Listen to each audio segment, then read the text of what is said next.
Partiamo questa mattina con questa bella lettura del Leone Alato, questo libro che veramente ha intrigato molto. Arriviamo proprio giusti per le ferie di Mirella con questo libro, forse. Vediamo. Allora, cominciamo.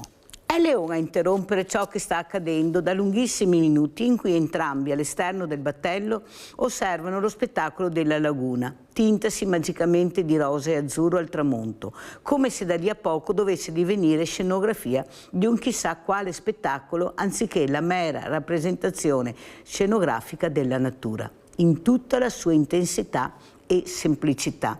Domattina farò un giretto per Venezia prima di andare in aeroporto e tu? Io domani porto in giro una delegazione che poi parteciperà a un meeting in un grande albergo della città. Capita molto spesso. Nello sbarcare l'attenzione di Leon viene richiamata dalle luci di una gelateria. Concordano sulla scelta di una bella coppa di gelato al posto della cena. La temperatura esterna è perfetta, altrettanto lo è quel tavolino rotondo di ferro in quella situazione. Entrambi sono concentrati nel consumare lentamente quel trionfo di gusti, pezzi di frutta e mandorle macinate, concentrati anche nel mettere ordine in quel tripudio di pensieri che affollano le loro menti. Un sottofondo di musica accompagna quel loro raccontarsi. Scusate, noi dovremmo chiudere. Lei gli bisbiglia accostandosi al suo viso. Beh, ha detto dovremmo, non ha detto dobbiamo. Scoppiano in una fragorosa risata e si abbracciano.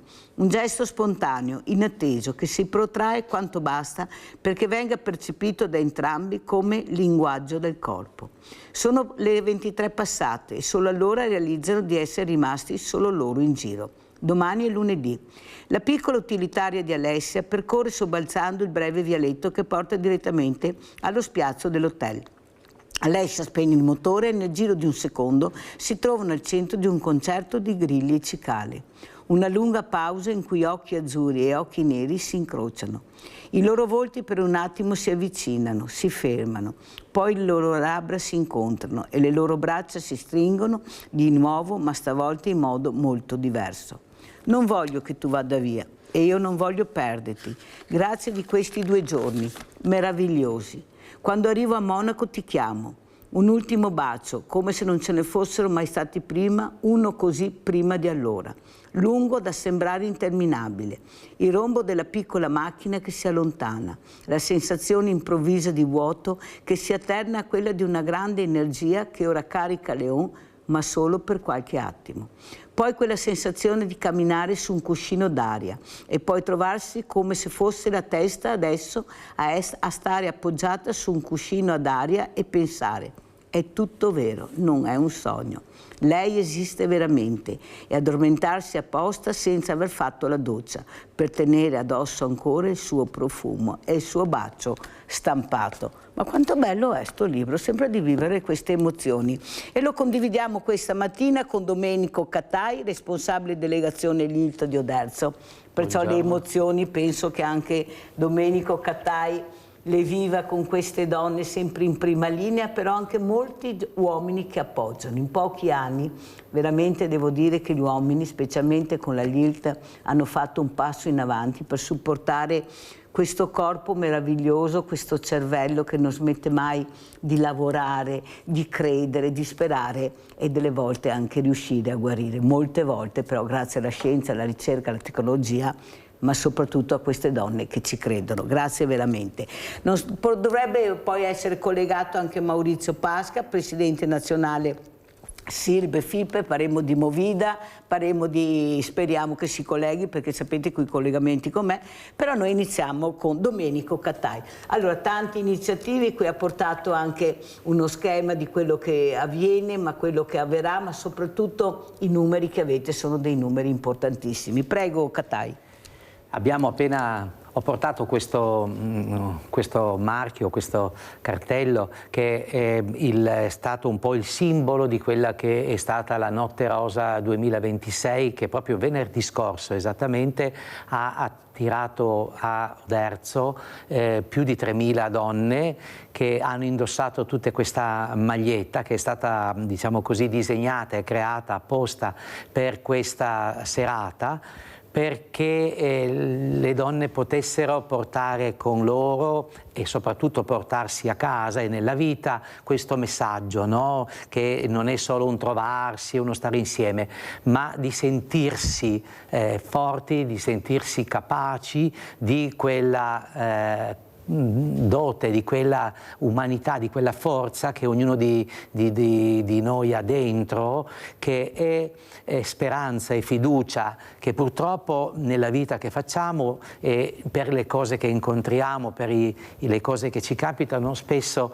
cadiamo in una specie di sfiducia, ecco, e quindi perdiamo quella possibilità che ognuno di noi ha di invece sperare e credere che c'è una vita buona che possiamo vivere. Ecco, quindi l'impegno di Lilt è quello di difendere e di proporre la prevenzione, no? Ma di anche promuovere una buona vita, e questo per chi la malattia non la vuole incontrare, quindi fare di tutto per tenerla, diciamo così, lontana, e per chi invece l'ha incontrata, o qualche parente o qualche amico o qualche persona, convivere con questa realtà, affrontandola con quel coraggio, con quella forza e con quello spirito necessario, facendosi appunto in comunione, in partecipazione. Ecco il valore associativo ed è uno dei valori della Lilt che proponiamo. Allora, Katay, però io vorrei anche spiegare cos'è la Lilt, perché è anche a livello nazionale. Sì. Ecco, noi abbiamo, voi avete tante sedi, però c'è anche un livello nazionale. Allora, spieghiamo come funziona appunto questa Lilt, che poi nelle regioni diventa più autonoma, nei centri dove apre questi veramente importanti obiettivi per aiutare le donne, con delle sedi molto importanti. Prego. Sì. La Lilt è un ente nazionale, sotto tra l'altro il patrocinio del Presidente della Repubblica e il Ministero della Salute, quindi siamo una delle associazioni, come sono alcune altre in Italia importanti, che ha un organo di controllo e di amministrazione, di gestione nazionale, per cui tutti devono seguire le campagne proposte e soprattutto gli ideali e i propositi che vengono proposti, e l'etica del comportamento. Ma la gestione, diciamo, dell'operatività effettiva dell'associazione nel territorio è affidata alle province. Quindi ogni provincia d'Italia può avere una Lilt, mi pare che siano 119 le Lilt italiane, ecco, che fanno capo alle province, e lì c'è una gestione assolutamente totale, quindi Roma non domanda nulla alle province, ecco, chiede solo che siano rispettose e dentro i parametri dello statuto che vengono dettati. Avremo anche gli stati generali a settembre, nel quali saremo convocati e rappresenteremo tutte le province italiane, ne saremo anche noi a Treviso, e quindi in queste situazioni vengono dettate, vengono confermate, vengono approvate i piani di lavoro per gli anni che vengono. Tutte le province si attengono, ma in forma autonoma, perché ogni provincia ha delle sue caratteristiche di presenza particolare su queste tematiche, a carattere appunto così. Treviso in più ha una particolarità, che oltre ad essere provinciale è stata fatta la scelta di avere delle delegazioni, delle ulteriori delegazioni sparse per il territorio, per arrivare più capillarmente nelle realtà. Ecco perché si parte da Castelfranco a Vittorio Veneto, si va da Oderzo a Montebelluna, la stessa Treviso, ecco, Conegliano, per cui sono realtà diverse, nelle quali si può in questo modo arrivare in modo migliore a quelle che sono le possibilità di intervento. E economicamente, ecco, come fate allora? Ognuna perché veramente sono sedi importanti, anche sedi costose, sì, molto impegno, perché anche a Treviso è una sede veramente importante. Come funziona a livello economico? Si basa tutto sulle donazioni, cioè essenzialmente è chiunque, anche solo chi si iscrive, si associa, compie una donazione liberale, associandosi, e questo contribuisce.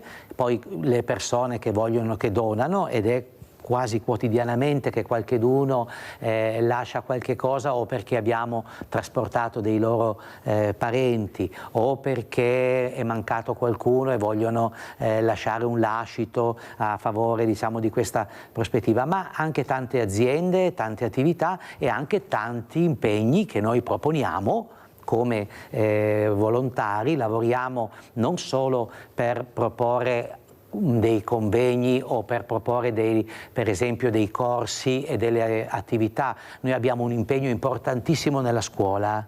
Noi raggiungiamo 80.000 studenti, 1.700 classi nella provincia di Treviso, quindi facciamo un grandissimo lavoro di istruzione, cerchiamo di andare nelle scuole a proporre fin da giovani l'attenzione e la cura per se stessi, per il proprio corpo, per non andare incontro a, diciamo così, a problemi legati, ecco, alla malattia, e quindi adottare corretti stili di vita, no? Ecco, di non lasciarsi andare, ma tenere, ecco, quindi già nella scuola c'è un proposito che è impegnativo. Però ritorniamo al livello economico. Poi sì, dovete dare conto alla casa madre, oppure ognuno è autonomo e fa quello che vuole? Le autonomie sono provinciali. Okay. Sono provinciali. Ecco, noi come delegazioni non abbiamo possibilità di agire se non a livello provinciale. Tutto quello che proponiamo viene raccolto, è tutto per la provincia. Quindi quello che è di Treviso, tutto quello che si opera in Treviso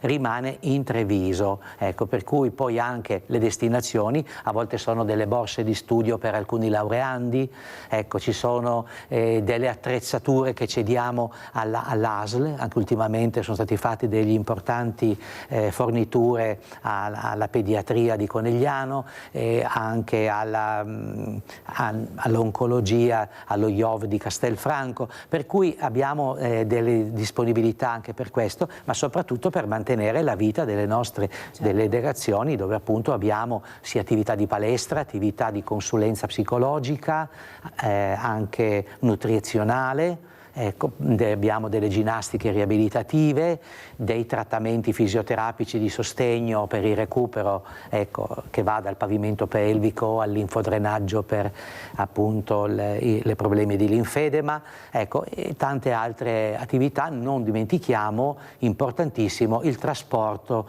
dei malati, dei pazienti alle terapie, ecco, dove appunto... Cattai, come mai si è avvicinato alla LILT? Cosa è successo? Ecco, ci sono arrivato per scherzo, perché nella mia vita ho sempre fatto il fotografo. Sono stato fotografo tutta la mia vita. Conosciamo un po' meglio Cattai. Ecco, conoscete anche me. Ecco, e venni chiamato per fare un calendario, per proporre un calendario divulgativo di questa associazione, ecco, di questo gruppo, per promuovere poi una raccolta fondi con la vendita dei calendari. E in quell'occasione conobbi questa incredibile realtà di queste donne che vivevano e avevano vissuto questa storia, e aiutate dai loro medici, aiutate dalla LILT, compivano questo percorso bellissimo, cioè importantissimo, ecco, di resilienza, di resistenza e di sopravvivenza, ma soprattutto di vita buona, no? Quindi dandosi anche valore e così. Sono stato preso da questa realtà, ecco, quindi poi quando il lavoro del fotografo è calato e io ho smesso, ho deciso di dedicarmi a questa realtà.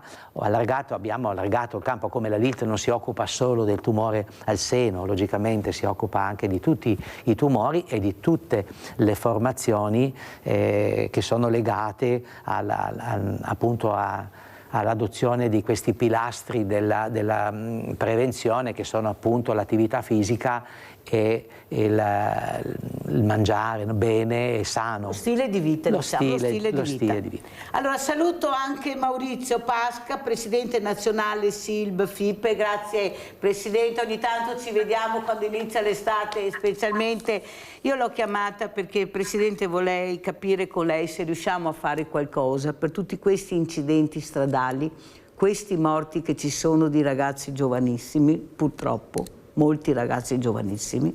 Parlo di moto, di macchine, parlo di tutto, perché voi siete un passaggio molto importante. È dove arrivano i giovani, dove si ritrovano i giovani, avete dei numeri incredibili e soprattutto sta arrivando questa estate dove questi ragazzi non si riesce a capire perché non si rendono conto che la vita è una sola e va rispettata. È possibile cercare, come si faceva una volta, di riunire le forze, perché veramente non ne possiamo più, cioè tutti i giorni morti sulle strade, a far capire a questi ragazzi l'importanza della vita anche all'interno del divertimento che può essere la discoteca? Prego Pasca. Buongiorno a voi e grazie per l'invito. Innanzitutto vorrei spezzare questo teorema: stragi delle sabato sera con le discoteche. Gli incidenti avvengono tutti i giorni e di iniziative ne abbiamo fatte tante per sensibilizzare i giovani a una guida più consapevole. Non ultimo quello che è il protocollo che stiamo sottoscrivendo col Dipartimento della Polizia Stradale e che andrà in vigore dalla prossima settimana, di una campagna di sensibilizzazione sui giovani per una guida più sicura. Guardi Pasca, mi fa veramente piacere perché voi capite l'importanza di parlare a questi giovani, perché poi alla fine si sente sempre era un bravo ragazzo, un modello, un esempio di educazione, di lavoro, di tutto.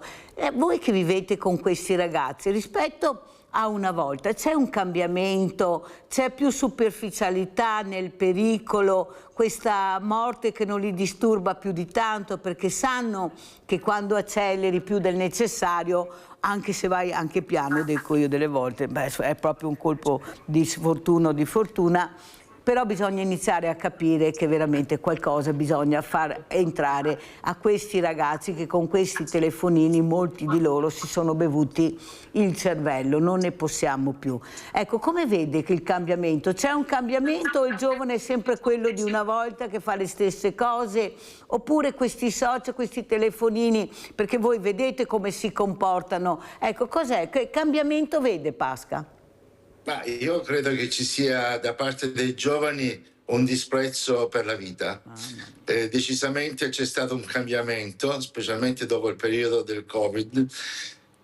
La violenza da parte dei giovani si accentua sempre di più. Basta vedere tutti i giorni le risse che succedono in qualsiasi località italiana. La scorsa settimana me ne sono rimaste impresse un paio.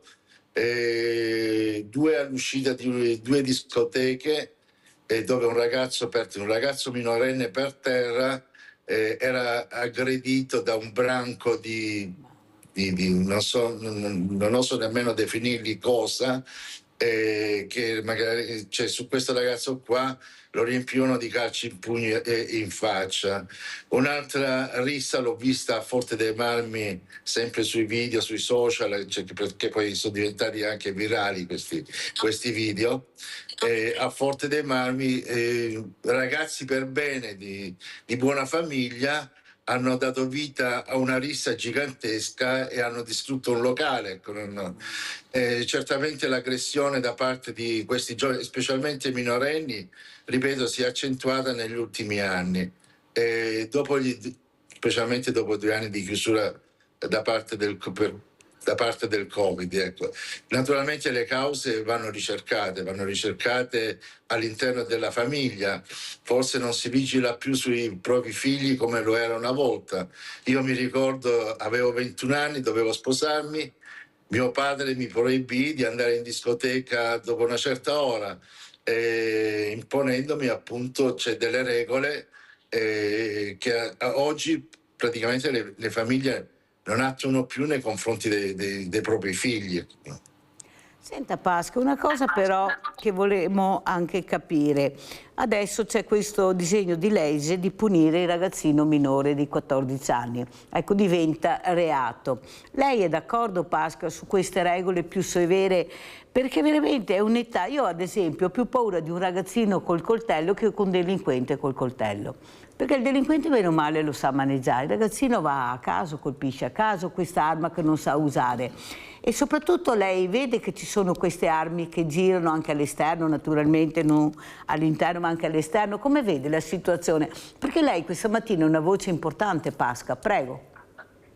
Ma io sono pienamente d'accordo con queste nuove norme restrittive nei confronti dei giovani di età superiore a 14 anni. E se sono maggiorenni per tante altre cose, devono essere maggiorenni anche ad assumersi le responsabilità delle loro azioni. Vedere un ragazzino di 14-15 anni con il coltellino, perché ormai è diventata un'abitudine portarseli addosso, ben vengano queste norme se servono poi a frenare una causa che purtroppo stiamo vivendo quasi quotidianamente, insomma. Ma praticamente loro possono entrare coi coltelli, come fate voi? Non potete perquisirli? Guardi, noi purtroppo non abbiamo gli strumenti per poter controllare i giovani quando entrano in discoteca. Alcune discoteche si stanno munendo di metal detector in modo appunto che quando attraversano il metal detector, se ci portano delle armi addosso, vengono immediatamente segnalati alle forze dell'ordine. Non più tardi di qualche mese fa, in una discoteca del Barese, purtroppo un uomo è entrato armato in discoteca e ne ha ammazzato un altro giovane. 2 anni fa è successa la stessa cosa sempre in un'altra discoteca del Barese, dove un uomo è entrato armato in una discoteca e ha ammazzato una ragazza di 20 anni. Ecco, noi purtroppo non siamo dotati di strumenti per poter vigilare appunto se qualcuno entra armato all'interno di una discoteca, e vorremmo avere la possibilità in futuro di poterlo fare, ecco, anche perché ci sentiamo vittime di questa società sempre più violenta e multirazziale, bisogna dire. Purtroppo è vero quello che dice, anch'io sono convinta che dovrebbero essere obbligatori, ecco, questi sistemi di sicurezza, ecco, perché vado in discoteca, va bene, vai, però le famiglie devono essere anche tranquille. Abbiamo visto cosa è successo al Crash Montanà. Ad esempio, Pasca, come ha letto lei quel passaggio del Crash Montanà? Ecco, lei ha detto i lavori, perché è importante sentire anche gli addetti ai lavori cosa ne pensano. La sicurezza negli ambienti, tu sai cosa metti, cosa fai, si può sempre passare il cerino. Prego, Pasca. Allora, innanzitutto bisogna chiarire che Crash Montanà non era una discoteca, ma era un bar. E su questo bisogna fare davvero chiarezza. I locali italiani sono i più sicuri che ci sono in Europa. Hanno delle norme abbastanza restrittive, molto restrittive. Basti pensare che il coefficiente di capienza in Italia in una discoteca è di 1,2, nel resto dell'Europa è di 2,0. Che cosa significa? Che in una discoteca con 1000 metri quadrati si possono mettere 1200 persone. Invece nel resto dell'Europa una discoteca con 1000 metri quadri se ne possono mettere 2000, e da qui si evince quella sicurezza che possono garantire la sicurezza ai giovani che ne prendono parte. Per quanto riguarda Crash Montanà, diciamo che è stato, come posso dire, un disastro voluto, perché non poteva fare discoteca, non si poteva ballare, aveva una certa capienza, invece ne hanno messo il doppio, il triplo, e questo purtroppo potrebbe succedere anche in Italia, perché in Italia ormai non si balla più nelle discoteche, si balla un po' dappertutto, si balla negli stabilimenti balneari, nei bar, nei ristoranti, che non possono garantire quella sicurezza che invece garantiscono le discoteche autorizzate. Avete capito come funziona? Abbiamo Rinaldo da Venezia. Ciao Rinaldo. Ciao Mirella, buongiorno ai tuoi ospiti. È assurdo che parliamo di queste robe quando tanti anni che Mirella. È un discorso assurdo, perché i discorsi che belli, è giusto quello che fa sé, ma una volta mi andavo in discoteca ai fiori a 13 anni. Adesso a 13 anni vai in discoteca. Una volta bisogna avere 18 anni, se non lo tindai, e punire un figlio adesso che ha 13 anni. È un'assurdità, perché bisogna insegnare che prima che arriva a fare queste robe. E Mirella, non così da parte dei genitori, di tutti, non così è volontà di dare una mano a questi figli. I figli imparano robe gradevoli. Non ha un soggetto che gli aiuta, ma se tutto vero che si cerca di fare, se tutta la gente che si propone per questo e per quello, ma i buoni fa morire la madre, tutti i robi e bei robi che veramente è nato. Non abbiamo aspettato 3 mesi, 4 mesi, dati 3 anni, è veramente nato subito. È un puteo che ha 13 anni, è un fantuino, è un uomo. È giusto insegnare che prima che arriva a queste robe. Tutto non mi vuoi essere scienziato per capire queste robe. Quelle parole, tante parole giuste, iniziative giuste, ma non ti risolvi niente se non ti cominci a andare da questi fiori e dargli la possibilità, domandargli qualcosa, aiutarli. Ma perché fai queste robe? Cosa ne manca? Secondo voi altri? Domandargli a ori cosa chi vuoi. Portarli sul campo sportivo e dirgli fiori cosa volete voi altri? Perché fate queste robe? Ma vi sentite cosa? Che problemi avete? Così si risolve il problema. Ma punirli ma se viene in Parlamento di roba, il fa quello che fa, dice tutti fuori. Vogliamo punire un potere che ha 13 anni. Ma i minorenni deve sempre stare da 16 anni a Venezia. Il comandante dei miracoli deve i minorenni. I minorenni da riscoltare la Soppina che gli insegnava, perché era giusto insegnargli di sabbi. Ma adesso le discoteche gli interessa i soldi, Mirella. Non c'è più euro 90 i fiori 2000, 3000. Gli interessa il denaro. Ormai siamo legati al denaro. Non viviamo più col cuore e col cervello per pensare cosa che è vero per questi fiori. Ma basta chi viene e chi spende a scherzi. Cara Mirella, ti saluto, buongiorno ai tuoi ospiti. Allora andiamo a vedere invece questa mamma, omicidio Baita al lago, perciò un posto dove ci si diverte, si balla, non so se la conosca Pasca, andiamo a sentire cosa dice questa mamma che ha perso il figlio proprio all'esterno di questa baita al lago.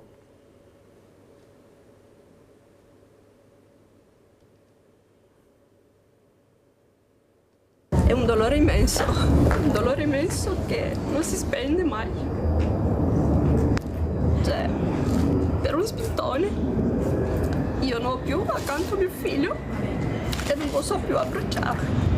Le lacrime scendono. Ioana, la mamma di Lorenzo Cristeu, ucciso a coltellate fuori dalla discoteca Baita al Lago, non si dà pace. Impossibile per lei anche solo capire perché il figlio sia morto a soli 20 anni per un litigio degenerato in rissa e poi terminato nel sangue. Ucciso per uno spintone, ripete, ed è proprio quello il motivo che avrebbe scatenato la tragedia. Il suo pensiero unico è quello per Lorenzo, che oggi lei non può più abbracciare. Lorenzo era una persona buona, Lorenzo era Lorenzo, per noi altri manca tanto. Le lacrime si fermano in gola, troppo forte il dolore. In aula è presente anche papà Vasile ed un altro parente. Hanno ascoltato le testimonianze che ripercorrono quei drammatici momenti. Ioana ogni tanto china la testa, si asciuga le lacrime. Davanti a lei 2 imputati, Badr Rouaji e Tabennani. I loro sguardi si incrociano poche volte. I genitori di Lorenzo chiedono giustizia, chiedono venga alla luce tutta la verità di un omicidio che forse ha davvero un motivo banale, uno spintone di troppo, uno sguardo, una parola e la rabbia di giovani che in un attimo hanno distrutto la loro vita e cancellato i sogni di un 20enne. Paola Maria da Vittorio Veneto, vai Paola Maria. Buongiorno Mirella, buongiorno ai suoi ospiti. Allora, io volevo dire questo, i nostri ragazzi non hanno più sogni, non hanno più speranze come avevamo noi. E questo è il grosso problema che li porta a fare tutto quel disastro che stanno facendo. Non hanno più sogni, ma hanno telefonini, hanno di tutto e di più e sono sempre malcontenti, e questo è il bello. E hanno tutto e subito, non c'è più neanche il desiderio e la speranza, l'attesa di un regalo, di qualche cosa, perché come chiedono ottengono. Io penso, Mirella, che bisognerebbe far vedere a questi ragazzi i crash test, che io quando li vedo mi vengono i capelli dritti. Bisognerebbe far vedere negli ospedali, quelli che riescono ad arrivare in ospedale, come sono ridotti sti ragazzi con gli incidenti. Far vedere veramente la distruzione completa di una vita, perché chi riesce a cavarsela se la cava male e chi non ce la fa, povere famiglie. Poi volevo dire un'altra cosa io. Un abbraccio e un bacione forte forte a tutte le nostre forze dell'ordine, Mirella. Io non vorrei essere né genitore né moglie di queste persone, perché partono al mattino con la loro divisa e non sanno se ritornano la sera. Per fortuna io ho 2 figli, ma non sono di nessuna forza dell'ordine. Per ora brividisco quando vedo certe cose e quando sento certe parole. Non possono agire come vogliono e sono loro che devono difenderci. Come devono fare? Grazie Paola, ecco, questo è il mio grazie pensiero, della telefonata. Sentiamo anche cosa ne pensa Maurizio Cattai e Domenico Cattai proprio di questa. Pasca ha detto una cosa importante prima, anche Paola Maria. Pasca ha detto hanno il disprezzo della vita e invece Anna Maria ha aggiunto commentando hanno tutto e non li fa più sognare nessuno, non si emoziona, ecco l'emozione. Non è il caso forse, Cattai, che quelli che si comportano male, ecco una volta c'erano questi istituti di correzione li chiamavano, perché le prigioni sono piene, parliamoci chiaro, non c'è niente da fare, e dove li metti, cosa fai? Le strutture sono poche, sono liste d'attesa enormi, non è che bisogna fargli fare dei percorsi proprio molto forti con quelle persone invece che non perché disprezzavano la vita, ma perché qualcosa è successo nel loro corpo che lo sta distruggendo, che è il male, che è questo male che non si può curare molte volte, che ti spegne a poco, fagli fare l'accompagnamento a queste persone, ma anche nel dolore, vedere quando una persona soffre non perché ha voluto lei, ma perché purtroppo il corpo ha reagito in maniera diversa e la salute se ne stava andando. Non è che vedere come arriva la morte, siccome se ne fregano, non tutti, perché guardate che veramente qui si sta facendo di tutta un'erba un fascio e non è così. Io sapete che difendo sempre i ragazzi e li difenderò sempre e se sono così non è colpa loro e se sono così non è colpa loro, mettiamo i puntini sulle i e soprattutto ecco questi genitori che sono genitori, cosa puoi dire di tuo figlio che lo odi? Che non era un bravo ragazzo, quale genitore? Beh, te ne troverai 2 e se fai un'intervista su 1000.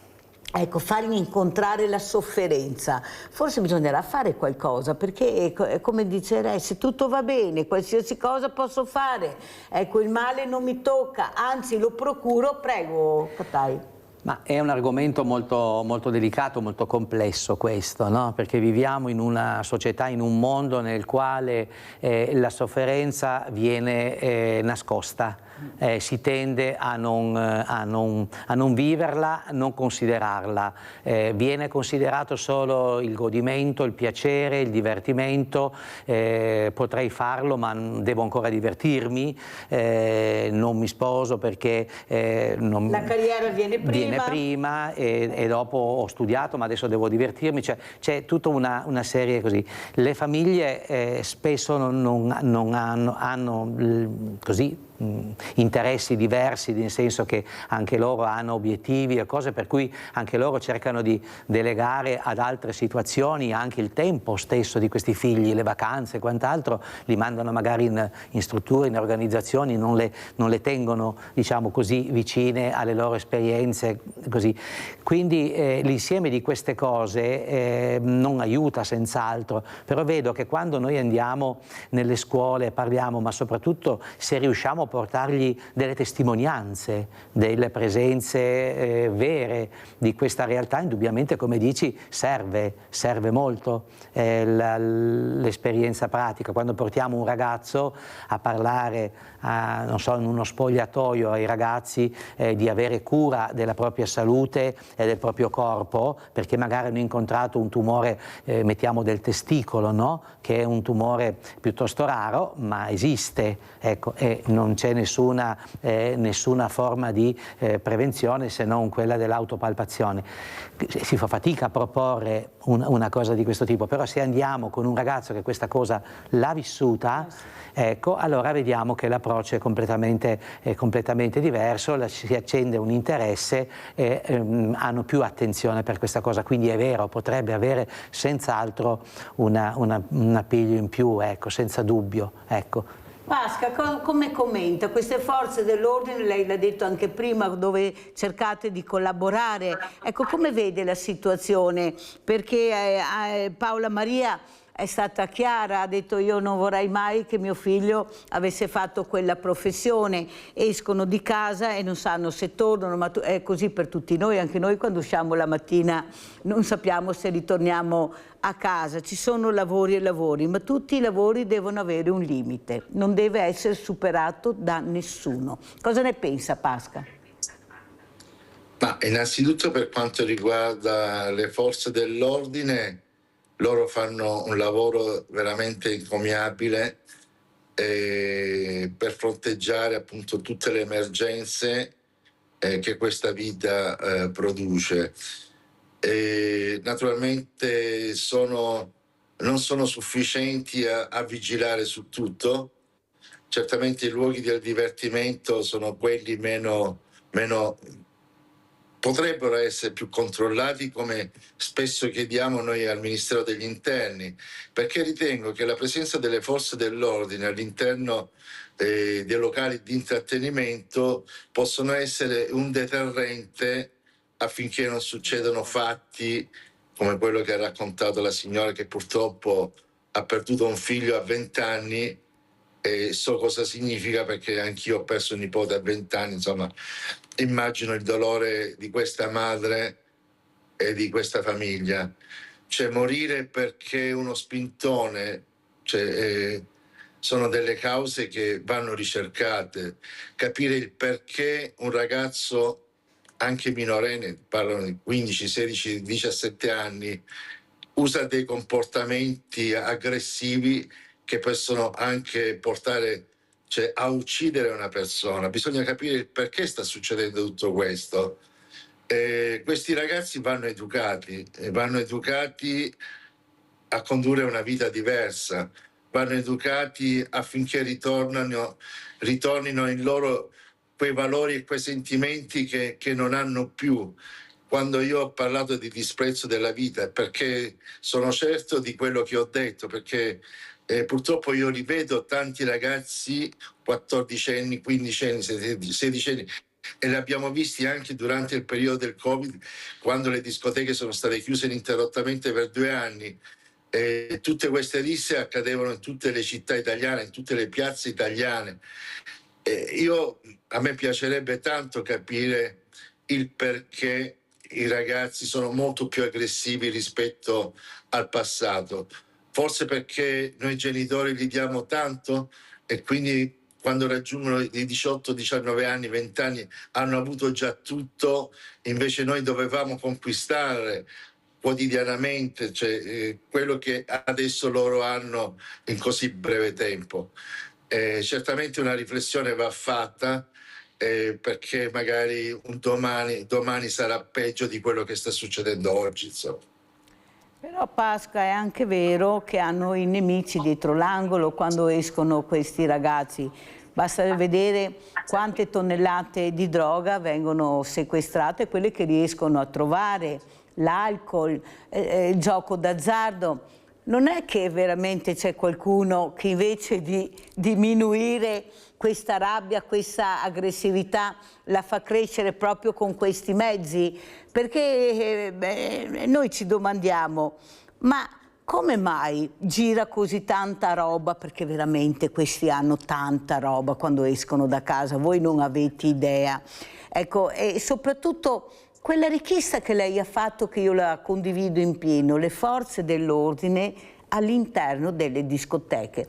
Ma se non mettiamo le forze dell'ordine, mettiamo l'esercito, alla fine devono solo controllare, non è che devono sparare, accoltellare o uccidere, devono controllare che tu funzioni per la sicurezza di tutti.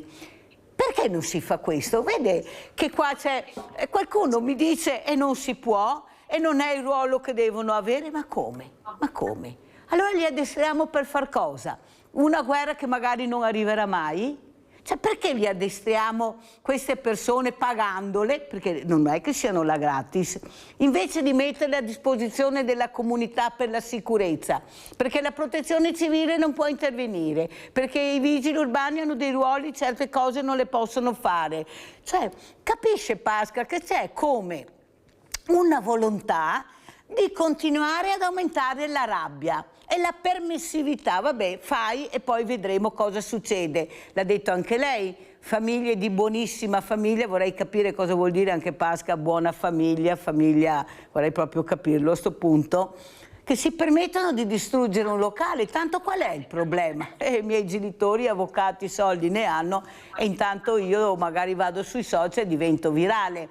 Capisce Pasca che si fa capire perché qualcuno dovrebbe intervenire? Prima si dava la colpa alla sinistra, buonissimi, il buonismo, adesso c'è una destra, ma si fa fatica, quando sei all'opposizione puoi dire quello che vuoi, ma quando governi con le leggi che ci sono e le regole che ci sono, non è che puoi fare proprio tutto quello che vuoi, e l'ha dimostrato anche la Premier Meloni. Cioè, tra il dire e il fare c'è di mezzo il mare dopo, perché le regole sono quelle, le leggi sono quelle e le leggi sono fatte in Parlamento, sono fatte dai giudici. Pasca cosa dice? Ma le leggi ci stanno, devono essere solo rispettate, ma io credo che oggigiorno nessuno rispetti quelle leggi. Sì, ripeto, ma già circa 20 anni fa, adesso o giù di lì, ricordo che sottosegretario al Ministero degli Interni era l'onorevole Mantovano e con il susseguirsi appunto dei vari ministri che si sono susseguiti in quel ministero, io ho sempre richiesto la presenza delle forze dell'ordine all'interno delle discoteche, perché sarebbero diventati un deterrente per quei ragazzi che vogliono cercare la rissa a tutti i costi. Per quanto riguarda poi l'uso delle sostanze stupefacenti e l'abuso dell'alcol, sono convinto che quel ragazzo che è stato ammazzato con una coltellata, chi ha commesso quell'omicidio, secondo me era sotto gli effetti dell'abuso dell'alcol o delle droghe, ma così come lo è nella maggior parte dei giovani italiani. Si dice che circa il 60% dei giovani italiani faccia uso di sostanze stupefacenti. E allora perché non incominciare a capire come porre freno a questa diffusione di droghe? Forse è un business che c'è dietro che noi non conosciamo, gestito da chi? Certamente su queste domande sono ben altri a dare le risposte, non certamente io. Certamente a me farebbe piacere vedere una società più tranquilla, più serena e non violenta come quella che stiamo vivendo adesso. Pubblicità.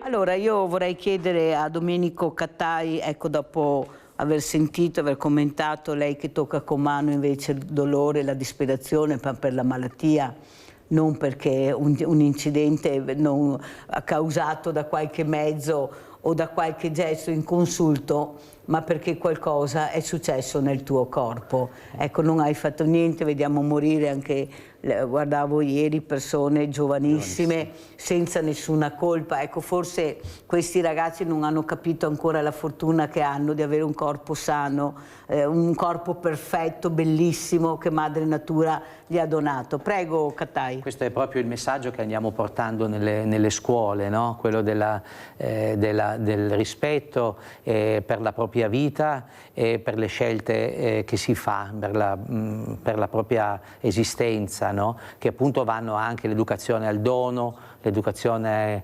all'affettività, alla relazione, all'amicizia, all'incontro, al rispetto dei valori, no? Questo fa parte anche questo di una prevenzione.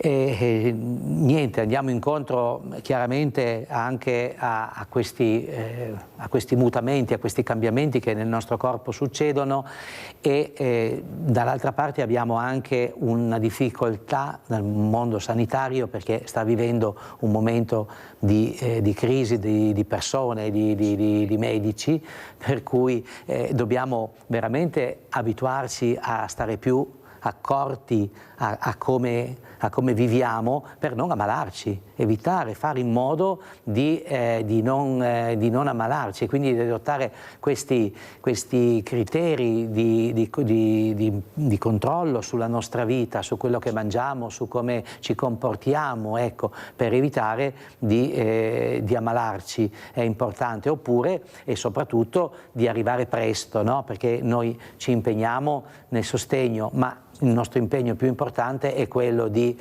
arrivare presto alla diagnosi, quindi aderire agli screening proposti dalle USL, dal Servizio Sanitario Nazionale, ecco, e di porre attenzione con dei controlli su se stessi, ecco, stando attenti alle reazioni del proprio corpo, ai mutamenti, alle cose che succedono a noi e ai nostri cari, ecco, quindi sottoporre a cura questa cosa. È un impegno che noi portiamo avanti, in cui crediamo e mettiamo la nostra forza in questo impegno, no?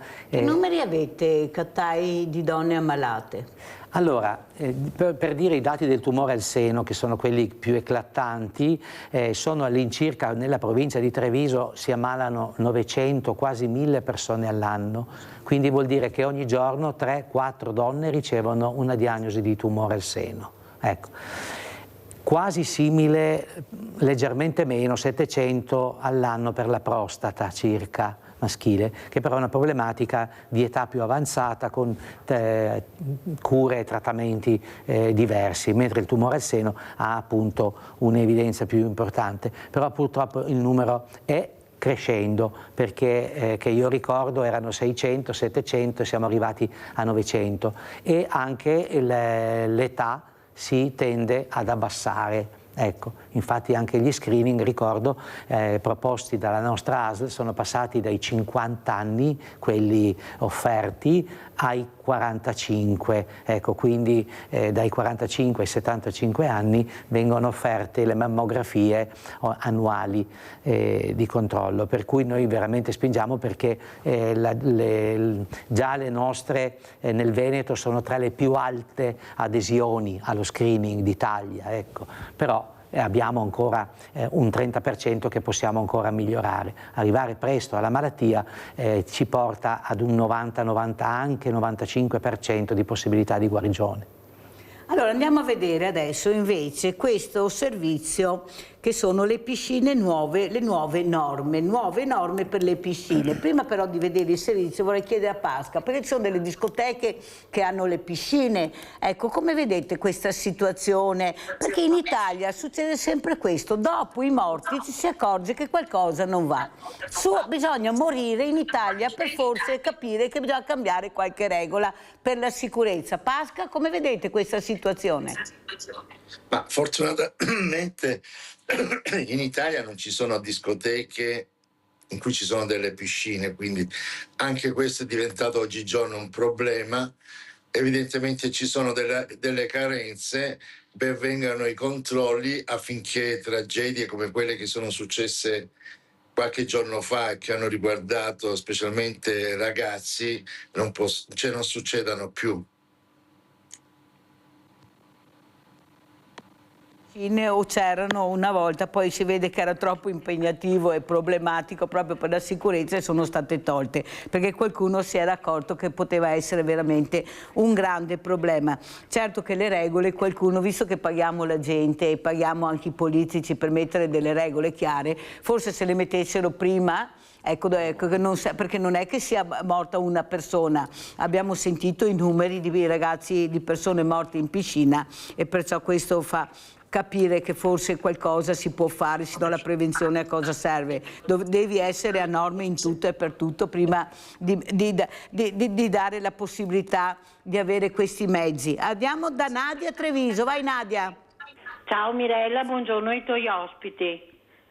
Io volevo confermare quello che ha detto il signore della LILT, che bisogna prevenire.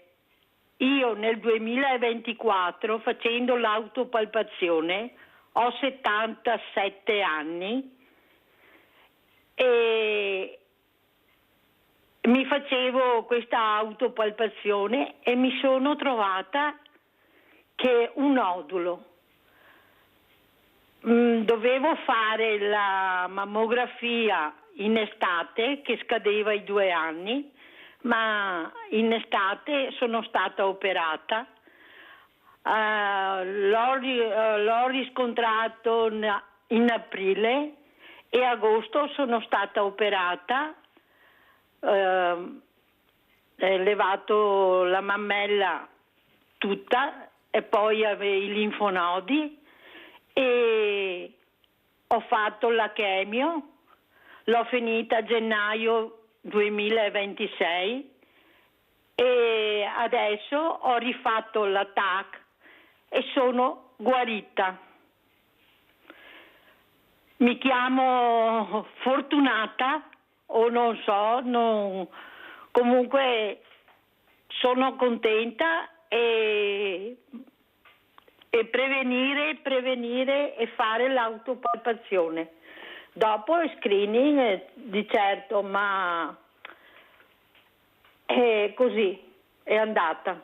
Grazie, arrivederci e buona giornata. Che sei guarita in diretta, ci hai chiamato, che la dottoressa aveva chiamato alle 21:30 di sera dicendo a Nadia che era guarita. Pensate, questa dottoressa era ancora a lavoro e la sua preoccupazione era quella di avvisare il prima possibile Nadia per dirgli che era guarita, e Nadia veramente... Grazie, arrivederci. Grazie cara Nadia, sono cose che veramente commuovono, vedete, ecco questa passione per il lavoro, ecco, trasmettere fiducia. Ecco, cosa vuole dire Kataja, Nadia? Nadia, diciamo che anche noi come i medici, la nostra forza, la nostra capacità, la nostra possibilità, ecco, sta in questo essere comunità, cioè in questo essere gruppo, nel calore umano che ogni volontario, che ogni medico, che ogni sostenitore che si unisce a noi con generosità, crea questa situazione per la quale succedono queste cose qui. Quindi consapevolezza e unità, armonia, mettersi insieme e creare esempi virtuosi che sono forse l'unica alternativa a questa deriva che sembra così da questi fatti che abbiamo anche detto. E solo se una comunità si ritrova forte dei suoi valori, delle sue idee, diciamo così, importanti, sulle quali fondamentali, ecco, in cui tornare a credere, questa è la speranza, ecco, che ci può. È una speranza molto valida. Allora andiamo a Trieste e vediamo queste nuove norme per le piscine, poi sentiamo Pasca. Andiamo a sentire. Non riguarda i 3 principali impianti cittadini l'emendamento al decreto sport, passato oggi alla Camera con un voto bipartisan, e che impone alle piscine pubbliche, ma anche a quelle private se destinate ad uso pubblico, di rafforzare le norme di sicurezza per evitare che i bocchettoni e le griglie di fondo producano l'effetto ventosa. La piscina Bianchi, la piscina di San Giovanni e la piscina di Altura infatti non utilizzano questi sistemi per il riciclo e le prese di aspirazione. Il problema si pone maggiormente per le strutture più piccole, che in quanto tali di solito utilizzano un solo bocchettone, pertanto più ampio. La stretta è una conseguenza dei fatti di cronaca che negli ultimi giorni hanno provocato vittime soprattutto fra i bambini. Un dato mette i brividi: dal 2022 le vittime di questo tipo di incidenti nel nostro paese sono state 75. La legge, che prevede anche l'obbligo della cuffia per i minori di 16 anni, sarà operativa già dal 1 agosto. L'emendamento istituisce un fondo per l'anno in corso pari a 4.700.000 euro a favore delle strutture che procederanno con l'adeguamento. Avete capito? Quando si sono decisi di vedere che qualcosa forse capire non andava, 75 vittime, quasi tutti bambini, perché non erano a norma. Oppure erano a norma ma in una maniera che non era a norma ed era pericolosa. Allora Pasqua, come si sta aprendo questa movida? Ormai siamo a agosto, cosa ci racconta e cosa pensate? Ecco, qual è l'obiettivo che vi siete prefissi? Prego Pasqua. Innanzitutto, come avevo detto poco fa, oramai si balla un po' dappertutto, non ci sono più le discoteche, che sono poi quelle autorizzate, invece gli altri posti sono completamente abusivi, che poi non danno quella sicurezza che i luoghi dell'intrattenimento dovrebbero dare a chi partecipa poi a queste manifestazioni.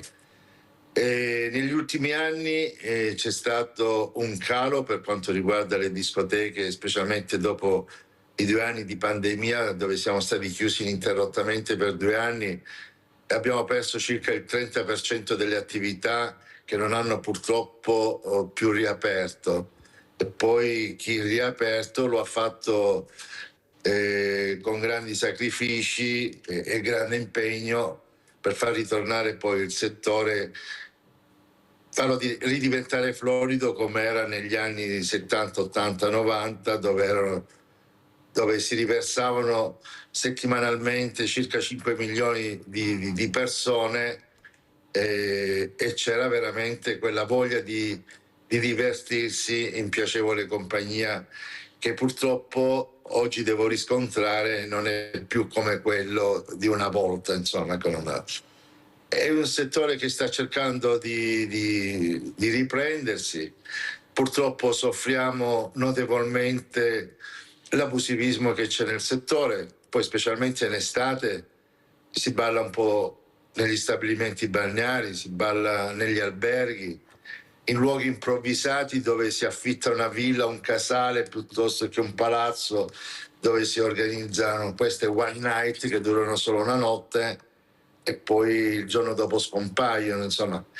E tutto questo crea un danno notevole a quelle discoteche che poi operano nella legalità e purtroppo, ripeto, non riusciamo più a fronteggiare questo fenomeno che è sparso un po' dappertutto, da Bolzano fino alla Sicilia, insomma. Ecco, produciamo esposti quotidianamente, ma riscontriamo difficoltà da parte delle amministrazioni a voler intervenire per stroncarlo poi questo fenomeno di abusivismo.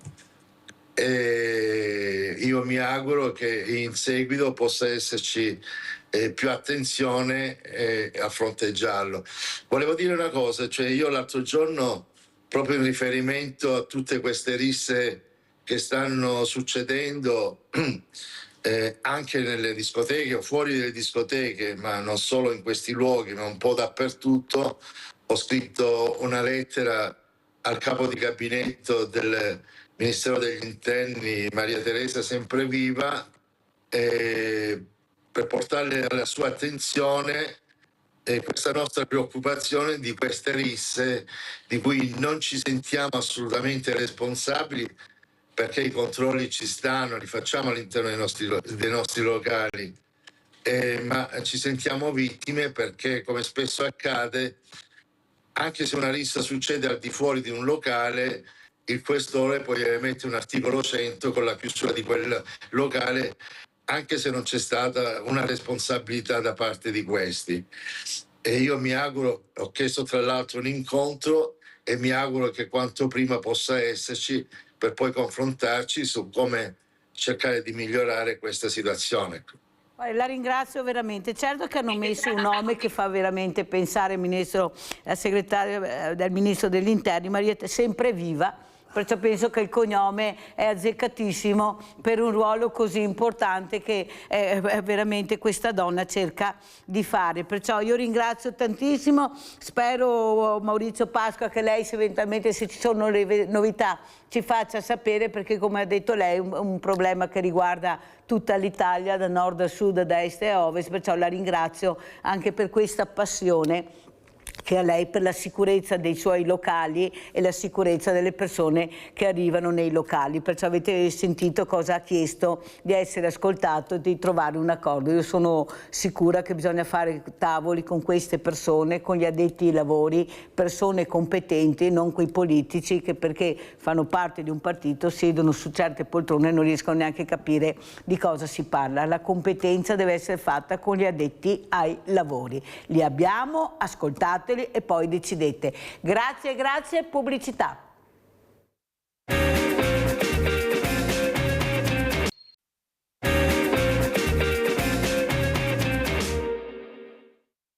Posso abbracciarti? Sì, sì. Che bella. Guarda che ben.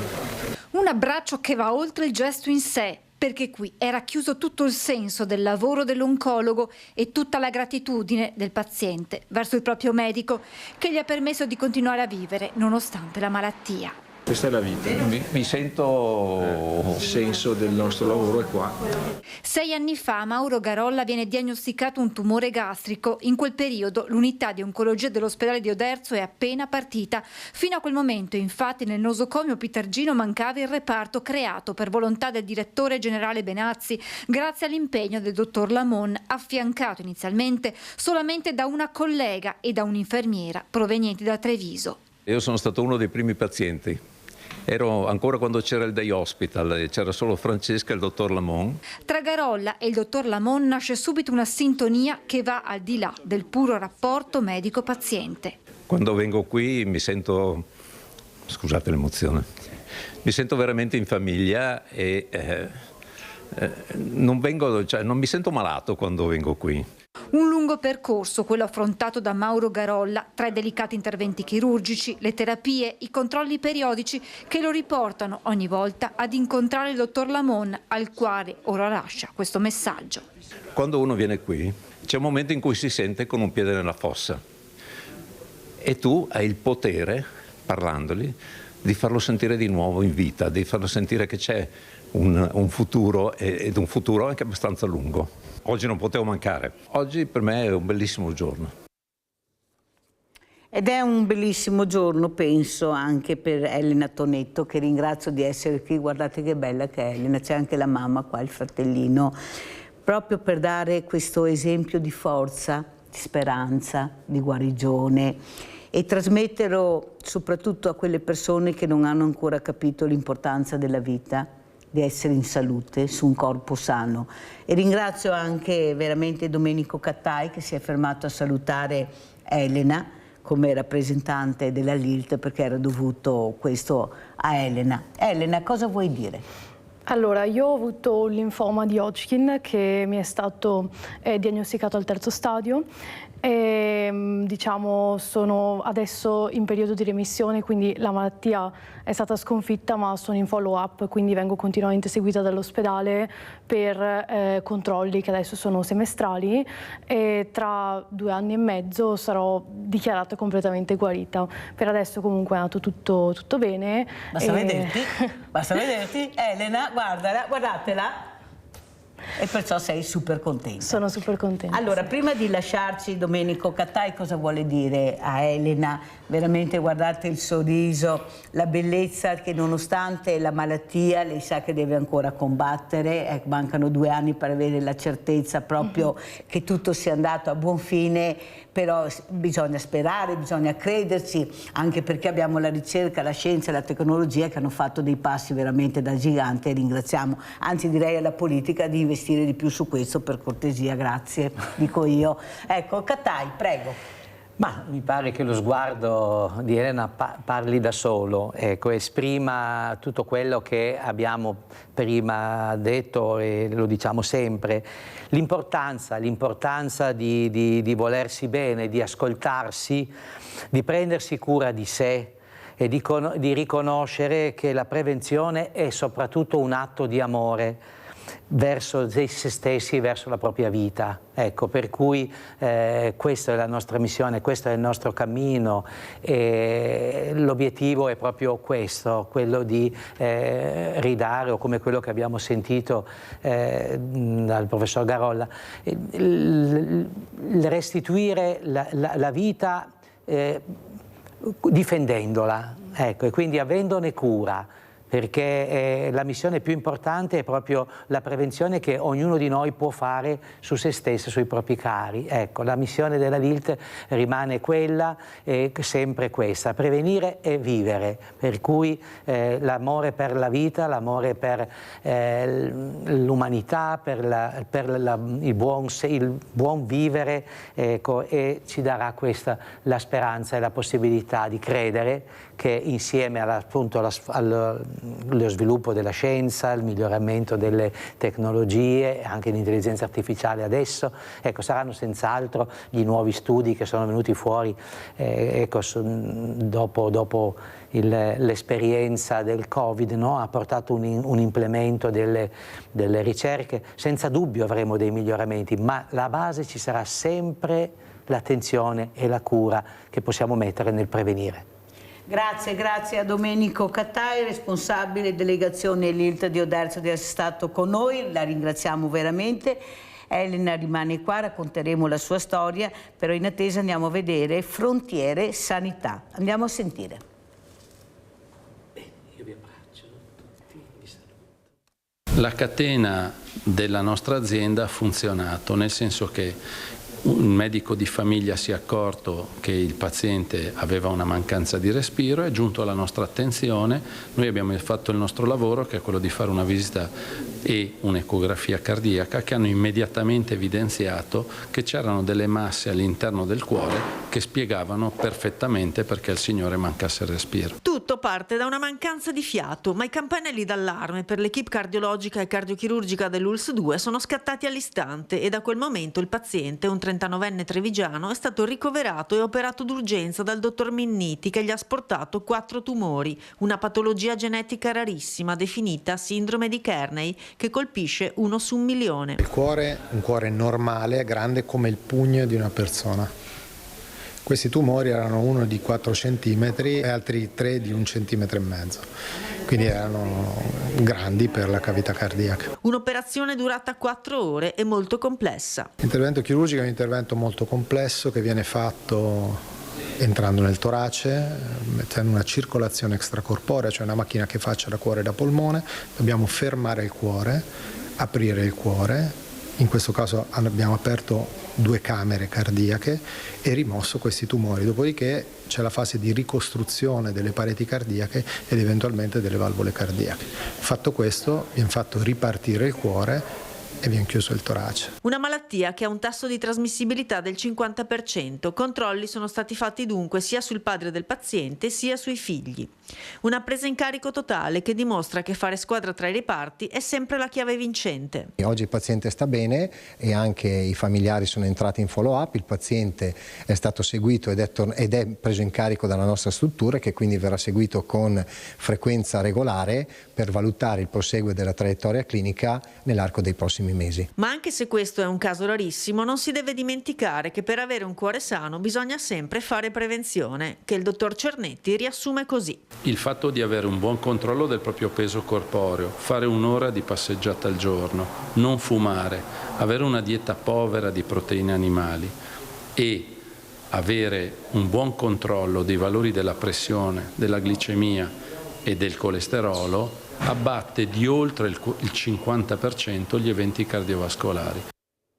Allora, abbiamo avuto ieri proprio ospite il dottor Carlo Cernetti, che è appunto responsabile da cardiochirurgia all'ospedale di Treviso, e adesso raccontiamo la storia di Elena Tonnetto. Allora Elena, intanto raccontiamo quando ti sei accorta che qualcosa non andava nel tuo corpo e come hai iniziato a capire che il percorso sarebbe stato un po' lungo. Allora, mi sono accorta perché avevo un linfonodo ingrossato qua sulla clavicola e mi sono subito un po' allarmata perché facevi queste palpazioni lavandoti così? Sì, e sentivo che uno è arrivato qua e dopo anche tutto il collo si è ingrossato moltissimo e allora ho iniziato a fare un sacco di esami del sangue, ma i valori erano a posto, cioè non sembrava mononucleosi o altre malattie trasmissibili dagli animali.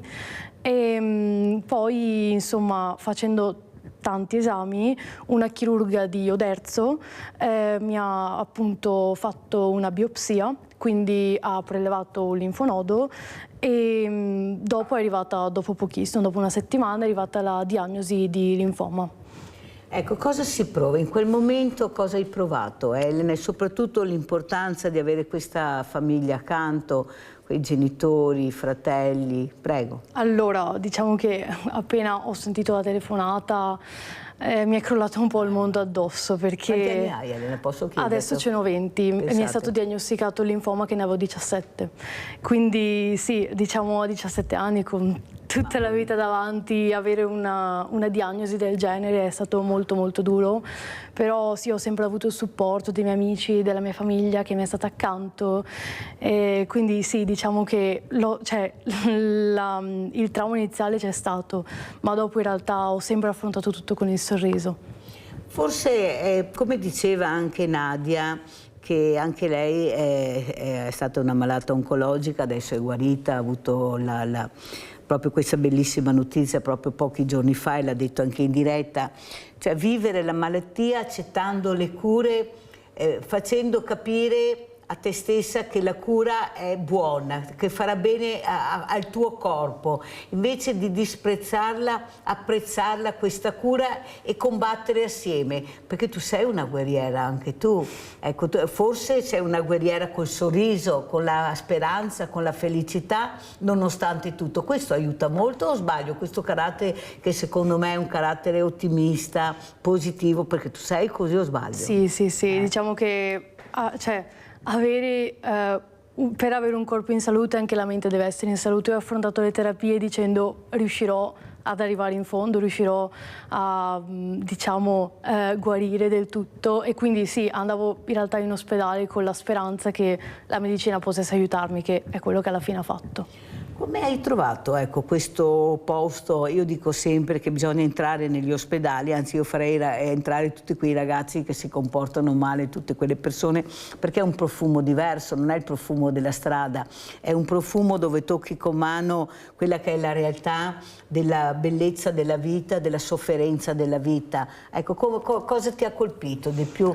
E questi reparti, che devo dire la verità, sento i complimenti che fanno ai medici, agli infermieri, a tutti questi reparti che hanno delle persone eccezionali. Tu cosa vuoi dire, Elena? Io sono stata curata in pediatria, ero sia a Padova che a Treviso, che è più vicino a casa mia, e diciamo che la prima cosa che mi ha colpito è la quantità di bambini piccoli, cioè bambini che hanno iniziato a camminare tenendosi al tubo della flebo, quindi questa cosa mi ha fatto stare molto molto male.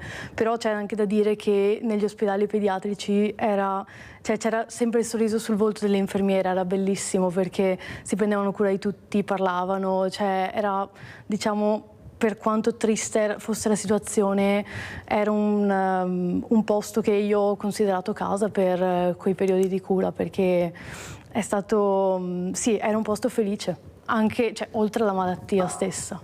Guarda, io ho avuto la sfortuna, e anche forse è una fortuna capire, perché ho accompagnato anch'io una ragazza, una bambina piccolissima, con un carattere fortissimo. Purtroppo non c'è più, se n'è andata, non ce l'ha fatta, ma con una voglia di vivere incredibile. E quello che notavo, a parte la disperazione dei genitori che mettevano questa maschera, a volte con grande fatica, vicino al letto di questi bambini, che i bambini non si rendono conto del male che hanno. Le volte li vedevo giocare e sembrava che non avessero niente, che fosse vero, Elena, hai visto anche tu? perché loro non si rendono conto della gravità della malattia. E quello che veramente questi medici in clown che entravano in queste corsie portando allegria, gioia, ancora di più a questi corpicini, delle volte anche molto martoriati dalle cure, e fortunatamente loro che non si rendevano conto. Però quello che racconto spesso, che mi è rimasto molto impresso, è quel bambino che mentre il papà se ne stava andando non voleva lasciarlo. Era talmente avvinghiato questo corpo, questo collo del papà, che il papà non riusciva più a trattenere le lacrime. E chi è arrivato? È arrivato il dottore Clown. Il dottore Clown che ha cominciato a guardare senza toccarlo, questo bambino, a sorridere, a cercare di distrarlo da quella che era non il male, la sofferenza che il papà stava uscendo da quella stanza. E c'è riuscito, È riuscito a far sì che questo bambino staccasse le braccia dal collo del papà e le mettesse a questo medico. Vedete la professionalità, saper trattare con una delicatezza, ma con la gioia che hai tu, eccolo qua, il sorriso, l'allegria, quel qualcosa che ti attira dalla disperazione che in quel momento vivi. Questo era l'allontanamento del genitore. Quanto è importante, tu che hai visto, invece capire che hai di fronte delle persone che possono aiutarti più del papà e della mamma e del fratello, perché in quel momento hai bisogno di qualcos'altro, di una persona diversa, o sbaglio, Elena? Sì, beh, diciamo che in ospedale sì, servivano i medici perché loro sapevano quello che bisognava fare. Comunque oltre ai medici ho avuto anche tante persone che mi hanno aiutato, cioè anche tutti i miei professori, cioè l'aspetto dello studio a cui io sono molto legata mi ha aiutato tanto, cioè io ero distratta dallo studiare perché i miei professori mi hanno dato la possibilità di non perdere l'anno e continuavano ad aiutarmi, mi telefonavano, chiedevano se ci fosse qualcosa che non mi era chiaro, e quindi sì, ci sono state tante persone che diciamo mi hanno supportato da dietro, diciamo. Ed è molto importante, vero? Oltre alla famiglia. Sì. Tanto io ricordo quel bellissimo ragazzo che non c'è più purtroppo, che era collegato con noi a Sveglia Veneti dall'ospedale, e gli ho detto: che messaggio vuoi lanciare? Senti cosa ha detto. Ha detto, veramente me lo ricordo, mi commuovo ancora. Vorrei dire ai ragazzi di venirmi a trovare all'ospedale, anche se non mi conoscono, che non sono amici, ma che con questa trasmissione io riesco a mandare questo messaggio, perché io ho bisogno di loro. Ho bisogno di sentire questi giovani, questi ragazzi, di parlare con loro. Quanto importante è? Tu hai detto gli amici, tu l'hai ricordato prima, quanto importante è? Oltre alla famiglia però c'è un'altra realtà, che è l'amicizia che tu hai fatto, questi amici che vengono a trovarti, che parlano con te, che ti distraggono da quello che è il momento, la pressione del male. Prego, Elena. Sì, beh, vabbè, a parte tutti i miei compagni di classe. Salutiamo, dai Elena, certo, li salutiamo. Certo che li salutiamo. E poi anche la mia migliore amica, ma anche all'interno dell'ospedale c'era un gruppo che si chiama Stranger Teens, che è un gruppo di tutti i ragazzi che stanno in oncologia pediatrica, ed è un gruppo meraviglioso perché proprio in ospedale... A Treviso o a Padova? A Padova. È un gruppo proprio nato nell'ospedale di Padova, e con questo gruppo puoi andare, cioè c'è una sala proprio per noi, e quindi hai un sacco di amici che stanno vivendo anche la tua stessa cosa, quindi diciamo ti puoi anche confrontare su quello che ti sta succedendo, perché spesso in realtà le persone, i ragazzi della mia età non capiscono la gravità o la situazione perché non l'hanno mai provata. E questa è una cosa veramente importante, quello che si parlava, ecco, di toccare con mano, far toccare con mano anche questi ragazzi che invece stanno distruggendo la loro vita, il loro corpo, magari con sostanze, con uno stile di vita completamente sbagliato da quello che dovrebbe essere. Un'altra cosa importante è la scuola, ecco, capire che nel momento anche che hai questo problema riesci comunque a studiare, a fare. Quanto importante è avere anche la scuola scuola vicino, Elena? Diciamo che la scuola è stato, diciamo, un'ancora, perché io adoravo studiare e il fatto, quando l'oncologa mi ha detto non potrei più andare a scuola, mi è rimasto molto impresso, perché diciamo io vivevo per la scuola. Cosa studi, Elena? Io adesso studio ingegneria ambientale. Wow! Sì, ho fatto alle superiori, ho fatto agraria a Castelfranco. E è stato molto molto importante per me avere il supporto di tutti, perché continuare a studiare è stato una cosa veramente fondamentale, perché mi distraeva dal contesto dell'ospedale. Perché è un contesto anche difficile, perché veramente sei ingabbiata, sei là, nonostante tutto quello che possono fare, però avere la famiglia, gli amici, la scuola, il divertimento, tutto aiuta a superare questi momenti delicati e difficilissimi. Abbiamo Rino da Rovigo. Ciao Rino! Ciao Mirella, prima di tutto come stai? Stai bene? Bene, grazie. Niente, io sto sentendo proprio, ti sto guardando adesso dalla TV che ho appena finito di lavorare, ho lavorato mezza giornata, e questa ragazza qua la ammiro come persona, perché persone come lei ce ne sono pochissime, bravissima.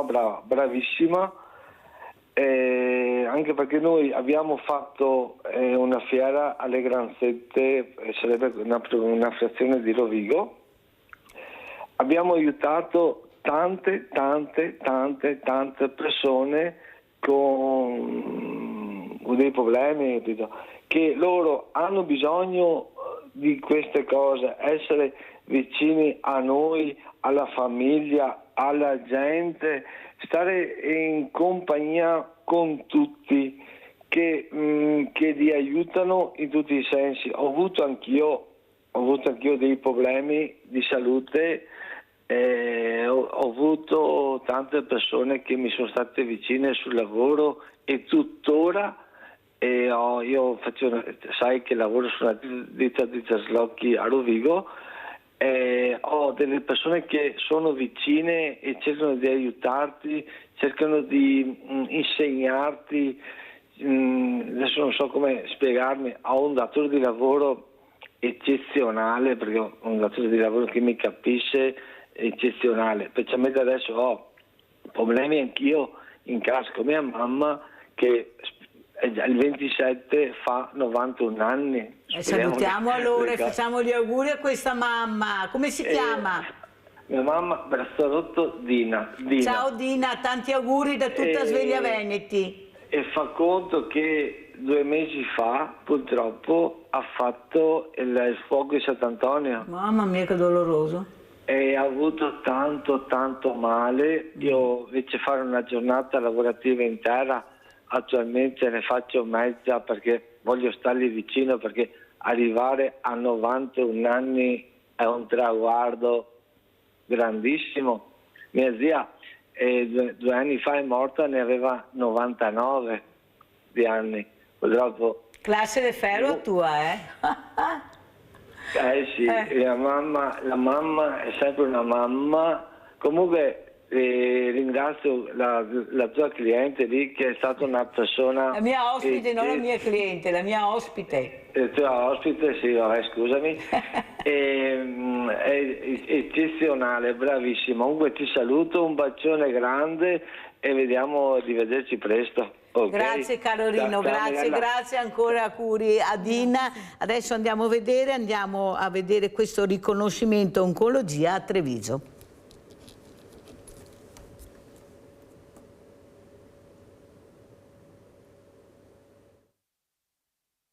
L'unità operativa di chirurgia 2 del Cafoncello di Treviso al 9° posto in Italia nella classifica Agenas, dati del 2023, per numero totale di interventi eseguiti per tumori maligni di fegato e vie biliari. Si conferma per il 2024 reparto al top come volumi di attività.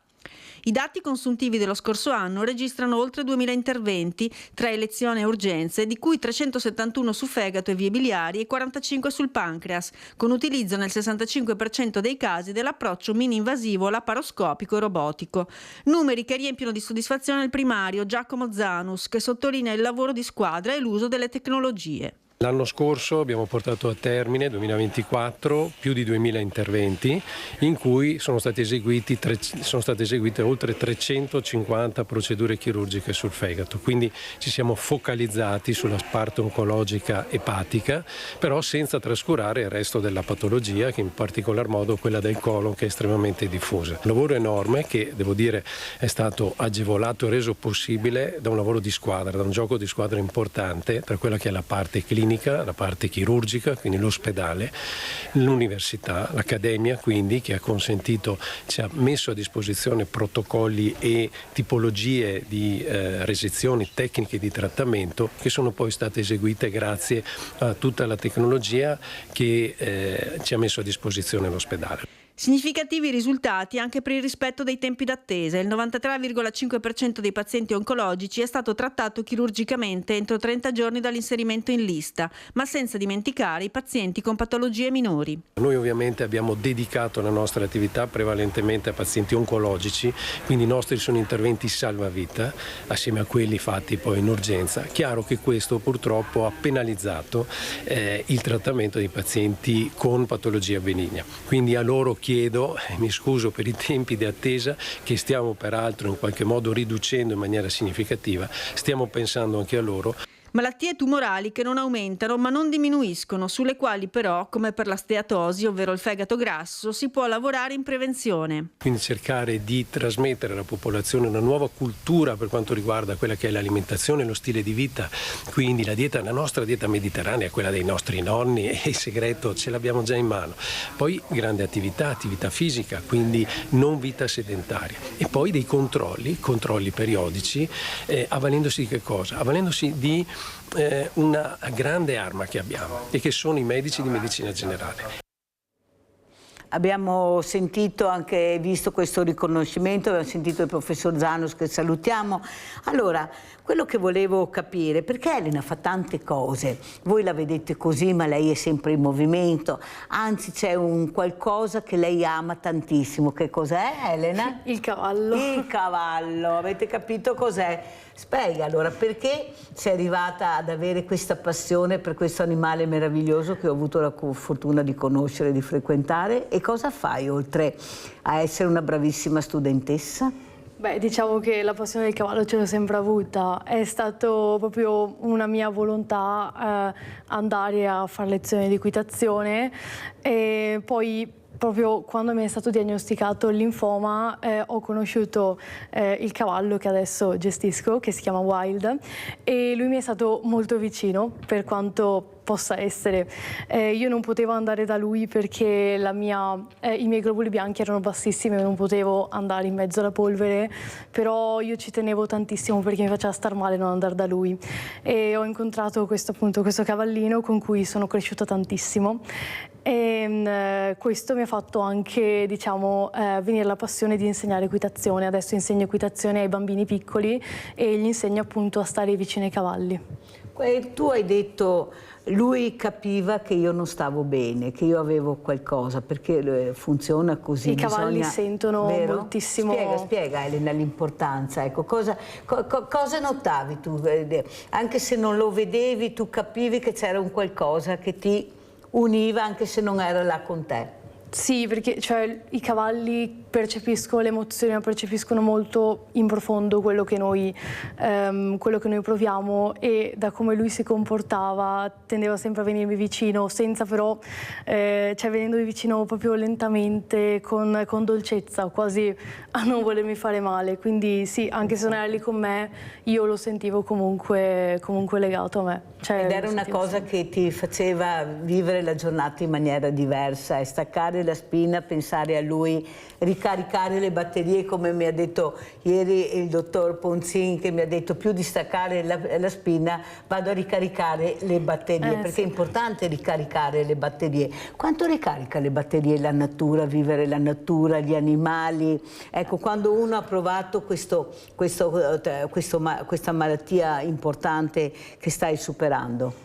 Diciamo che secondo me è il modo migliore per ricaricare le batterie, stare in mezzo ai cavalli. Per me è proprio stare in mezzo ai cavalli, andare lì proprio, anche se è una giornata proprio mi fa tornare a casa col sorriso. Il cavallo ma anche l'ambiente, la natura in sé. Tu stai facendo, ecco, hai scelto questo ramo molto importante, perciò hai una predisposizione anche verso la natura in generale. Cos'è che ti fa più male vedere quello che sta succedendo in questi giorni? Adesso io vi racconto. Allora, io ieri sono andata in un paesino vicino a Venezia, non vi dico il nome, paesino. A un certo momento ho detto, ma dove sono? A Singapore, a New York, a Pechino? C'è una marea di centri commerciali, uno attaccato all'altro, ma talmente grande. Ho detto, ma cosa hanno fatto? Cioè, ma cos'è sta roba? Prima non ti viene voglia di entrare, perché sei circondata da queste colate di cemento enormi che ti avvolgono, tu non capisci neanche che strada fare. Ma a chi serve tutta sta roba? Ma a chi serve tutta sta roba? Ma cosa hanno fatto nel silenzio totale? Perché noi ci troviamo le cose fatte, non possiamo dire niente, perché ognuno decide quello che vuol fare con i soldi nostri, però, perché sono soldi pubblici. Dati a chi? Ma vedeste che marea di centro commerciale, uno dei tanti.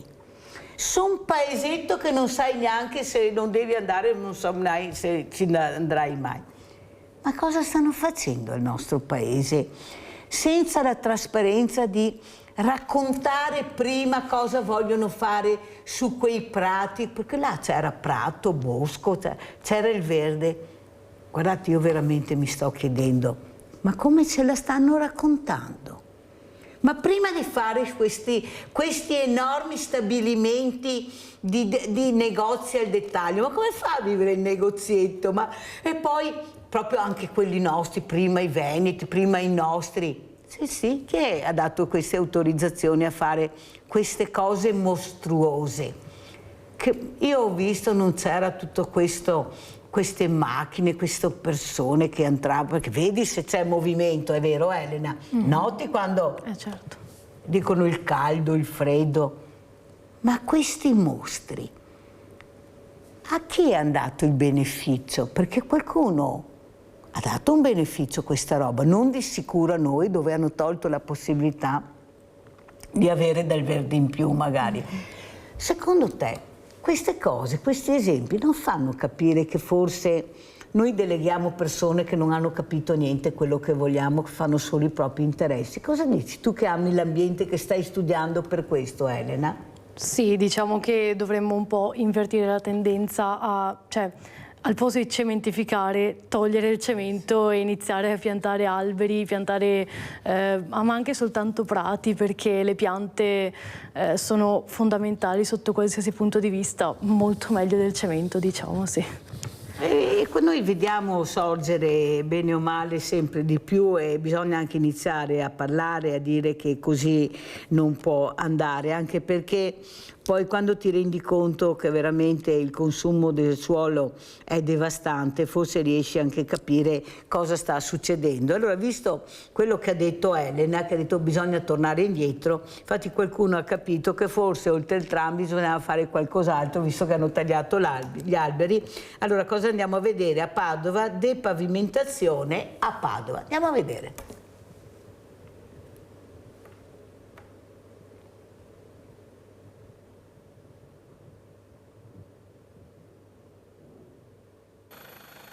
Rimuovere le superfici impermeabili realizzate con materiali come asfalto, calcestruzzo o cemento per ripristinare la permeabilità del suolo e ridurne quindi il consumo. La depavimentazione è una delle strategie più efficaci di adattamento ai cambiamenti climatici, che permette di mitigare le conseguenze di eventi come le ondate di calore oppure le precipitazioni sempre più intense. Inoltre aumenta anche la presenza del verde urbano. Il Comune di Padova ha preparato un piano per la depavimentazione, mappando 400 aree per una superficie complessiva di circa 287.000 metri quadri. Noi abbiamo già iniziato, tanto che nel piano degli interventi avevamo previsto delle aree di rigenerazione con recupero di suolo. Alcune di queste aree sono già partite, per cui stiamo parlando di una cosa reale. Uno degli esempi dove si recupera maggior suolo è quello dell'intervento dell'ex centro di piscine, diciamo, dell'amusement park, dove si recupera un ettaro di suolo, ma ce ne sono tanti altri e più piccoli. Con questa mappatura che abbiamo presentato oggi facciamo, ripeto, un ulteriore passo per mettere a sistema la questione della deimpermeabilizzazione del recupero suolo.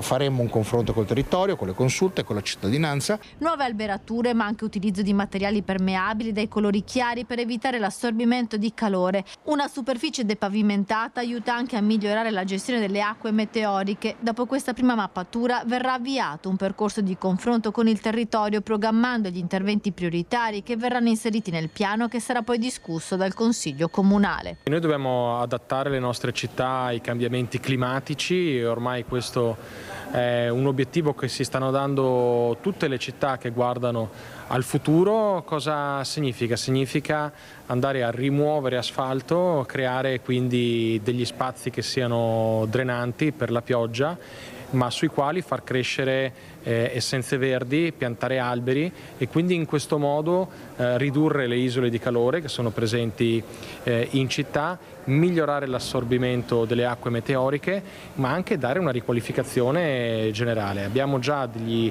esempi pratici, Piazza Savelli. Allora, sentiamo l'ingegnere, chiediamo a questo ingegnere che capisce benissimo quello che stanno facendo. Cosa ne pensi? Come commenti questo servizio? Forse qualcuno ha esagerato troppo e sta cercando di riparare, di creare meno danni, ripristinando quello che era l'ambiente di una volta? Sì, speriamo che è comunque un buon punto di partenza questo, diciamo, andare a togliere tutto questo cemento potrebbe essere comunque un buon inizio per iniziare a invertire la rotta, sì. Qualcuno si è accorto che c'è qualcosa che non va, vero? Sì. Anche perché voi lo state dicendo, voi giovani, chiaramente quello che vi sta a cuore, non volete le guerre, non volete il cemento, volete un ambiente sano. Perché siete così poco ascoltati, Elena, secondo voi? Vi danno la possibilità di votare a 18 anni, io darei il voto ai 16enni, lo dico sempre, e forse cambierebbero anche il modo di vivere di tante persone, altro che non sono capaci di capire. Tu cosa ne pensi, Elena? Non so, diciamo che i giovani parlano tanto, però effettivamente non vengono ascoltati, me lo chiedo spesso, perché anche facendo scout, diciamo, l'impegno politico è una parte fondamentale del mio essere scout e quindi impegnarsi per la comunità. Però sì, i governi ci ascoltano molto poco e quindi la politica stessa non ci include. Non so come rispondere. Ma voi siete intrigati dalla politica? Non tutti, ma una buona parte. Ecco, partecipate a quella che è la vita politica con i vostri mezzi che avete, naturalmente, come dici tu, ma se non ci lasciano parlare, non ci ascoltano, come possiamo far capire cosa vorremmo, o sbaglio, Elena? Sì, infatti non veniamo appunto ascoltati a sufficienza, secondo me. Oppure vengono ascoltati veniamo ascoltati una minima parte. Quando voi vi trovate, Elena, di cosa parlate? Anche ad esempio con gli scout, quando fate questo gruppo, perché dialogate molto, è una cosa vera. Io veramente lo consiglierei a tutti i genitori di fare questo ai loro ragazzi, perché aiuta tantissimo a capire veramente qual è proprio il valore della vita e il rispetto della natura. Cosa dici, Elena? Noi a Scout ci impegniamo su temi di attualità, quindi ad esempio quest'anno il nostro macro argomento era la violenza in molte sue forme, ad esempio la violenza di genere, ma anche la violenza tra i giovani. Ad esempio abbiamo preso in considerazione tutti i casi delle gang a Treviso, no? E quindi abbiamo capito, siamo andati a fondo e abbiamo cercato di trovare risposte, o comunque almeno abbiamo cercato di tirar fuori questo argomento molto importante. Cosa è emerso, Elena? Che sì, Treviso è una città estremamente che è molto, in cui è molto presente la microcriminalità, e abbiamo cercato anche di capire il motivo, perché è una città come tante altre. E cosa è emerso? Che è un fenomeno molto particolare di cui secondo me si parla comunque molto poco, perché non viene preso in considerazione, cioè viene preso in considerazione solo marginalmente, e invece secondo me bisognerebbe fare più interventi o anche utilizzare diciamo pene un po' più severe anche per i ragazzi più giovani. Perciò sei d'accordo su questa nuova proposta di legge del governo Meloni, della Premier in particolare, di punire il ragazzo anche a 14 anni se commette un reato, di avere pene più sicure e certe? Anche a 14 anni no, però pene un po' più severe che siano, diciamo, comunque che siano comunque calibrate in base al reato che è stato commesso. Rieducative? Non penso che rieducative sia il termine corretto. Secondo me andrebbero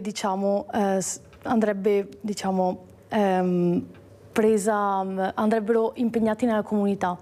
Cioè, se te imbratti un muro, il muro lo devi pulire. Non rieducative, ma bisognerebbe impegnarli nel bene comune, diciamo, prendersi cura del bene comune. E questa rabbia come l'avete interpretata? Questa rabbia che esce, sentivamo prima anche da Pasca, che è il presidente delle discoteche di tutta Italia, il presidente nazionale, questa rabbia, questo poco rispetto per la vita, per la morte, cioè non gliene frega niente, disprezzo, lui ha usato questa parola, il disprezzo per la vita. Ecco, tu condividi quello che ha detto Pasca, che i giovani hanno il disprezzo della vita? Mi viene da dire di sì, cioè io, diciamo, da quando ho affrontato la mia malattia adesso, cioè, la vita la adoro in qualsiasi, che sia un giorno brutto, un giorno cattivo, comunque io ringrazio il fatto di avercelo. Però sì, io vedo anche, c'è anche sui social, che i giovani non apprezzano quello che gli è stato donato, ovvero la vita. Secondo te non può essere che un grido diverso, nel senso, guarda che io faccio questo perché non mi dai la possibilità di fare altro? Come mai non si riesce a fermare? Perché io sono convinta, Elena, che ci sono più bravi ragazzi che cattivi ragazzi, solo che quelli bravi non li vediamo perché non fanno audience, mentre quelli cattivi invece li vediamo. Ecco, non sarebbe invece il caso di puntare più su quelli bravi per aiutare quelli meno bravi? Ad esempio, i centri estivi io li farei fare a quelli meno bravi,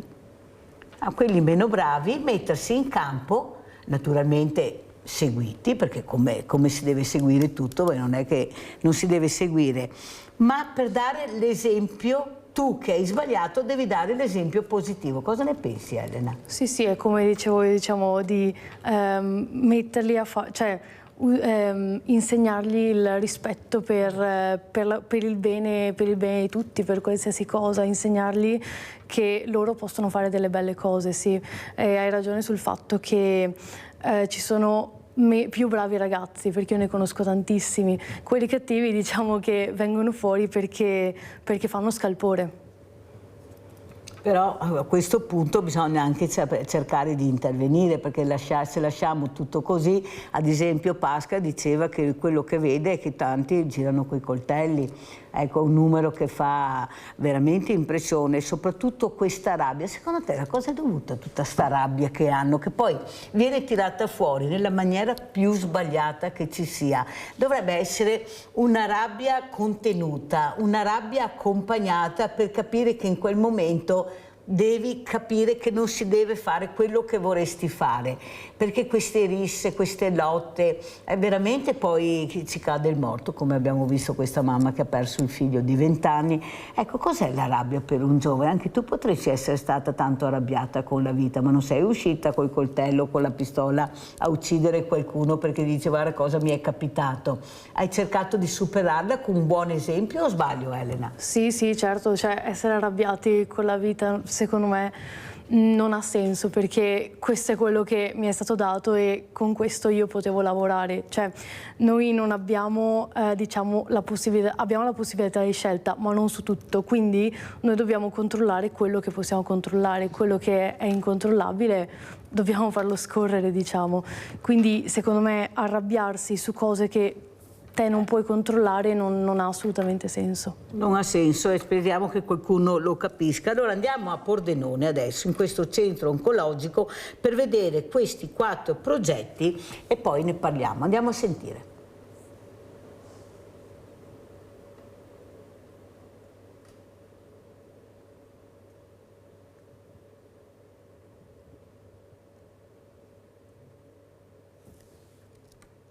Adesso dovrebbe partire.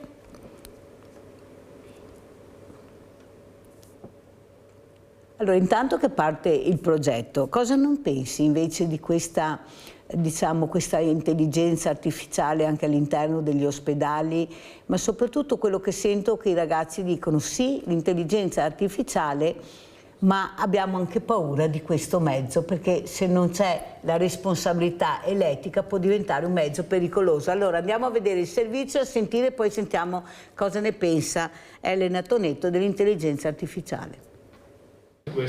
Notizie positive dal centro di riferimento oncologico di Aviano. Nelle scorse ore sono stati selezionati 4 progetti di ricerca che saranno finanziati dal Ministero, con un contributo complessivo di 1.800.000 euro. Sono progetti di ricerca che il CRO, grazie alle sue competenze, ai suoi ricercatori, è riuscito a farsi riconoscere. Quindi sono fondi statali importanti che segnano come l'attività di ricerca nell'istituto sta andando avanti con forza, anche con le scelte importanti che abbiamo fatto a beneficio dei ricercatori, una nuova direzione scientifica che raccoglie un testimone importante dalla dottoressa Franceschi e l'istituzione formale della scuola di specialità all'interno di quell'istituto, che per noi diventa un punto importante in tutto il processo di riorganizzazione dell'oncologia che stiamo facendo. L'oncologia si gestisce anche e molto con l'attività di ricerca. Se pensiamo che oggi l'oncologia viene considerata anche una patologia cronica, significa che grazie ai ricercatori, quindi anche occasioni come queste, sicuramente si può crescere e migliorare la vita delle persone. Abbiamo Maurizio da Conselve, vai Maurizio. Ciao Mirella, buongiorno. Ciao. Ai tuoi ospiti. Allora, io voglio dire una cosa per quanto riguarda ai giovani. Allora, il discorso è che dicevi tu Mirella, che ci sono alcuni giovani che si comportano malissimo, ok?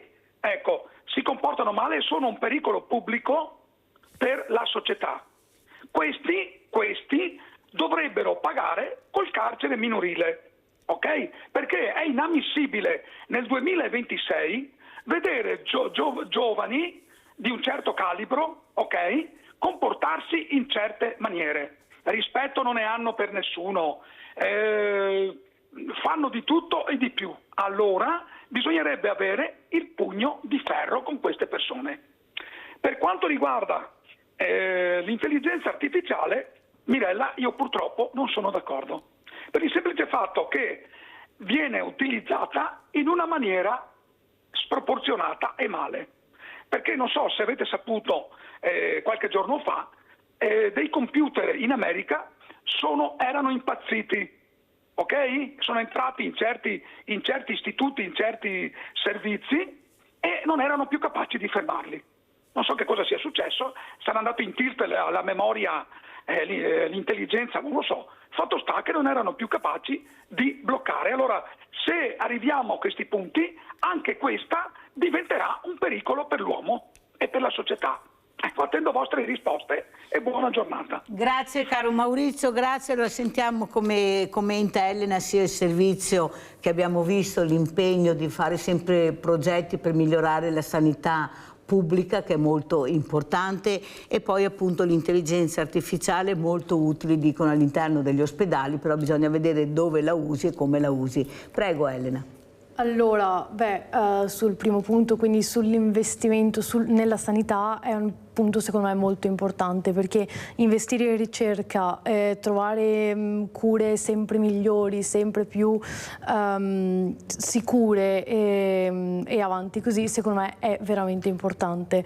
L'intelligenza artificiale secondo me è uno strumento ottimo, molto, cioè, utile sotto tantissimi punti di vista, però va usato responsabilmente. Non lo possiamo lasciare ai ragazzi o a qualsiasi persona che non lo sa usare responsabilmente, perché diventa un'arma a doppio taglio.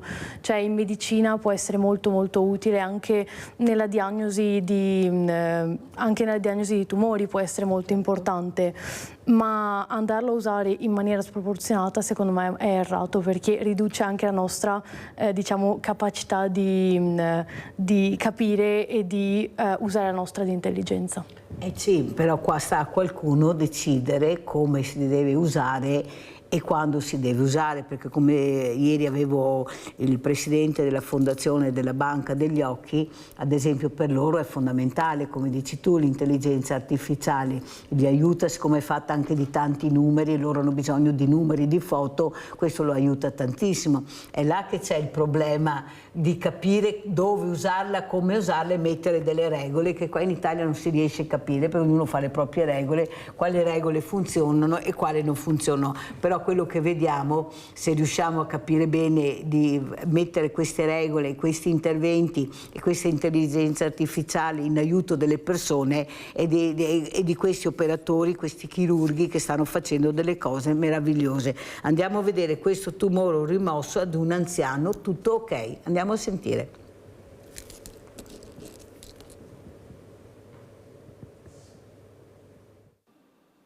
Ha sportato al cafoncello un liposarcoma che nel caso del paziente, un 82enne, era arrivato ad occupare oltre metà della cavità addominale. L'estensione della malattia ha reso necessario un intervento radicale particolarmente delicato. Si tratta di una patologia piuttosto rara, circa 30-60 diagnosi annue sul territorio nazionale. In genere hanno una diagnosi spesso tardiva, quindi sono masse di voluminose dimensioni, e questo è il caso del paziente che abbiamo operato. Quindi la complessità è legata alla necessità di asportare più organi senza toccare il tumore, quindi quella che tecnicamente si chiama chirurgia di comparto. E quindi la difficoltà è legata alle dimensioni, ai rapporti che queste masse hanno con i vasi, e nel caso specifico era un tumore che invadeva anche la parte più bassa, quella che si chiama pelvi, e quindi ha avuto anche delle implicazioni maggiori rispetto al solito anche per l'aspetto della gestione urologica. Questo ha garantito al paziente una qualità di vita assolutamente migliore. Un intervento chirurgico complesso durato alcune ore che è stato possibile grazie a diverse equip specialistiche, la chirurgia generale 1, l'urologia e l'anestesia e rianimazione. Interventi di questo tipo rappresentano una delle massime espressioni della chirurgia oncologica complessa e possono essere affrontati con successo soltanto attraverso un autentico lavoro di squadra, sottolinea il dottor Massani. Il trattamento richiede competenze altamente specialistiche e un approccio multidisciplinare, caratteristiche che hanno reso negli anni il polo ospedaliero trevigiano un punto di riferimento per pazienti provenienti anche da fuori provincia e regione. Ad esprimere i propri complimenti per il risultato il presidente della Regione Veneto Alberto Stefani.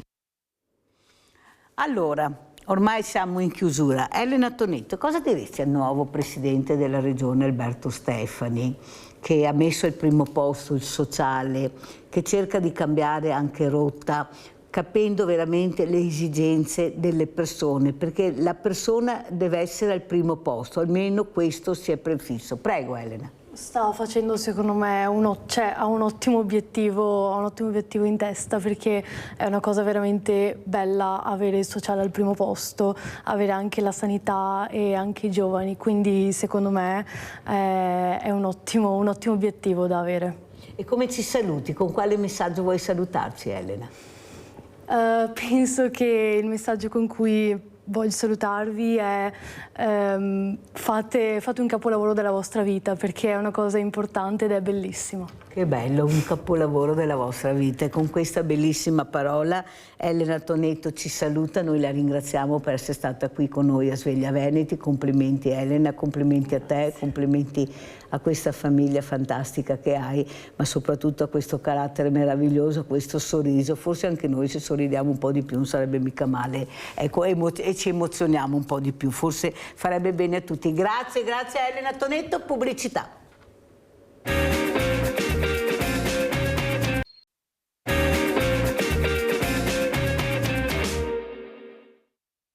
È una patologia trasversale e distribuita che affligge uomini e donne di tutte le età e classi sociali. In Veneto e in particolare nel Bellunese il consumo sconsiderato di bevande alcoliche scade talvolta nel vanto e nelle dinamiche di inclusione sociale, nonostante le gravissime conseguenze non solo sotto il profilo fisico ma anche cerebrale e psicologico. Guarire dalla dipendenza patologica è un processo sovente lungo e dispendioso ed è per questo che l'azienda sanitaria si è adoperata per la riapertura del Day Hospital di Alcologia di Auronzo di Cadore. Abbiamo messo insieme una squadra di professionisti, dipendenti o libero professionisti della nostra azienda sanitaria, con gli specialisti della clinica medica prima dell'azienda ospedale Università di Padova, diretta dal professor Simeoni, che appunto lavora assieme a noi su questo tema importante riabilitativo del Day Hospital alcologico. Un servizio riabilitativo ed estensivo basato su una visione sistemica dell'alcolismo, ossia che consideri tutto l'ecosistema di variabili sociali, personali e psicologiche che spingono l'individuo a bere. Cuore della terapia è la comunità multifamiliare, dove a partecipare attivamente assieme al paziente e ai professionisti sanitari è anche la famiglia, essenziale per innestare il cambio radicale dello stile di vita dell'alcolista in un percorso che prosegue oltre la permanenza in struttura grazie alla rete dei club alcologici territoriali. La rete è indispensabile perché permette prima di tutto degli approcci diversi e anche opportuni rispetto a una serie di problemi del momento. Per esempio l'inserimento nel programma alcologico di Auronzo risponde a una fase, a una serie di problemi, mentre per esempio la continuità poi nel territorio attraverso i club alcologici territoriali risponde a un'altra fase del percorso che tende ad affrontare i problemi appunto alcol correlati, oppure così come i servizi, i SERD del Dipartimento. Ringrazio e saluto Flaviana Conforto, coordinatrice ACAT della provincia di Verona, referente anche della rivista Camminando Insieme. Grazie veramente Conforto di essere qui. Questo servizio fa capire che il pericolo è dietro l'angolo, tanti pericoli, tanto abuso, ma l'offerta è enorme. Ecco come ci si salva, specialmente adesso arriva il caldo, è questo territorio dove l'alcol regna sovrano. Prego Conforto. Buongiorno Mirella, grazie dell'invito. Ho visto questo servizio molto ben fatto, devo dire, e la riapertura del Day Hospital di Auronzo è una cosa estremamente importante per tutte le persone, le famiglie che hanno sviluppato talmente gravi problemi da non potersela fare con la rete territoriale. Allora, i club, che in Veneto sono 350, quindi ce ne sono tanti in tutti i paesi, seguono tutte le famiglie che riconoscono di avere un problema con l'alcol. Questa è la fase più importante, riconoscere che c'è un problema per uso di bevande alcoliche o anche di altre sostanze. Naturalmente nei club tutti possono entrare. Come fare? È sempre molto difficile perché, come dice giustamente lei, l'offerta del territorio è talmente ampia e talmente pervasiva che è quasi, come dire, è una trasgressione dire no, non voglio bere un alcolico. La normalità è bevo perché così, perché bevono tutti. In realtà l'unico comportamento giusto è sapere che le bevande che contengono alcol possono causare danni veramente molto seri. Per questo ci vuole una informazione capillare. Noi dovremmo dare più informazioni a tutti non per dire, per fare del proibizionismo, per dire no, non si deve, tanto non funziona, sappiamo che non funziona, ma per dire guarda che se bevi corri un rischio, se bevi il tuo cervello viene influenzato, la tua capacità di giudizio cambia e dai oggi e dai domani le cellule del tuo cervello non funzionano più tanto bene, soprattutto se bevi da giovane, perché è dimostrato che più presto si comincia a bere, più facile è sviluppare problemi.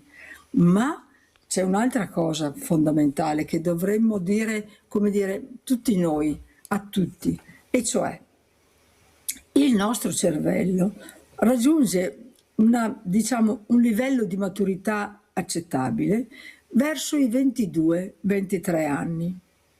Prima non ha le cellule cerebrali, non sono maturi, i collegamenti non sono del tutto a posto e inserire sostanze come l'alcol significa impedire che si formino queste cellule mature, soprattutto impedire che si formi la parte del cervello che è deputata al pensiero razionale, a quello che ci fa decidere. Funziona solo la parte, uso una parola tecnica, limbica, cioè la parte più primitiva del cervello.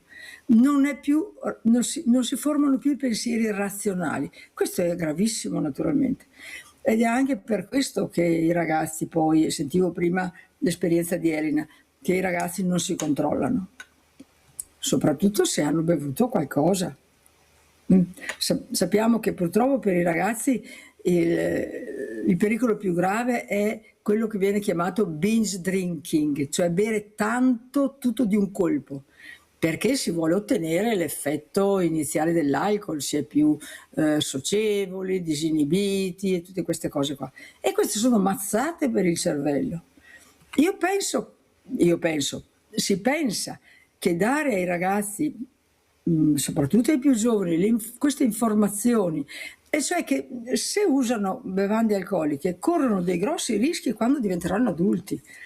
Certo, i ragazzi non pensano che per loro va tutto bene, sappiamo tutti, non si pensano immortali, eccetera, eccetera, eccetera. Non abbiamo altri mezzi. Un altro mezzo è la famiglia, perché se i ragazzi bevono, non è che i loro genitori non bevano, vero? Nelle nostre famiglie il fiasco di vin, una volta se che disea, scusi il dialetto, ma è per dire quali erano le abitudini. Se noi adulti beviamo sempre, quando è festa beviamo, quando siamo tristi beviamo. Una volta andavano anche a lavorare con Forte col fiasco di vin. I nostri operai avevano il fiasco quando facevano la pausa pranzo e gli aveva il fiasco di vino. I muratori, io mi ricordo, tutti ci ricordiamo i muratori quanto bevevano, vero? Per fortuna adesso non bevono più, perché sanno che cascano giù dall'impalcatura, vero?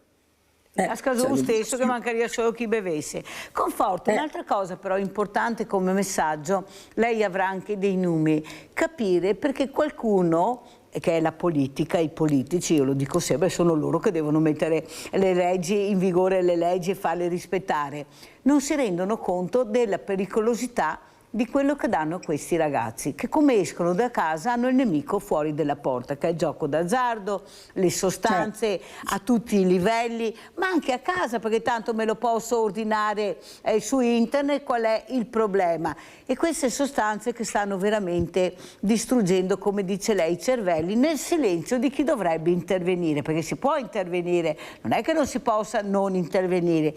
Il problema è che il business ha superato l'etica, il buon senso. A me interessa il business, tutto il resto non mi interessa. Ieri raccontavo che mi sono recata su questo paesino vicino a Treviso, dove ho visto delle colate di cemento per fare dei stabili di negozi poi al dettaglio, alla fine sono quelli da prendere paura.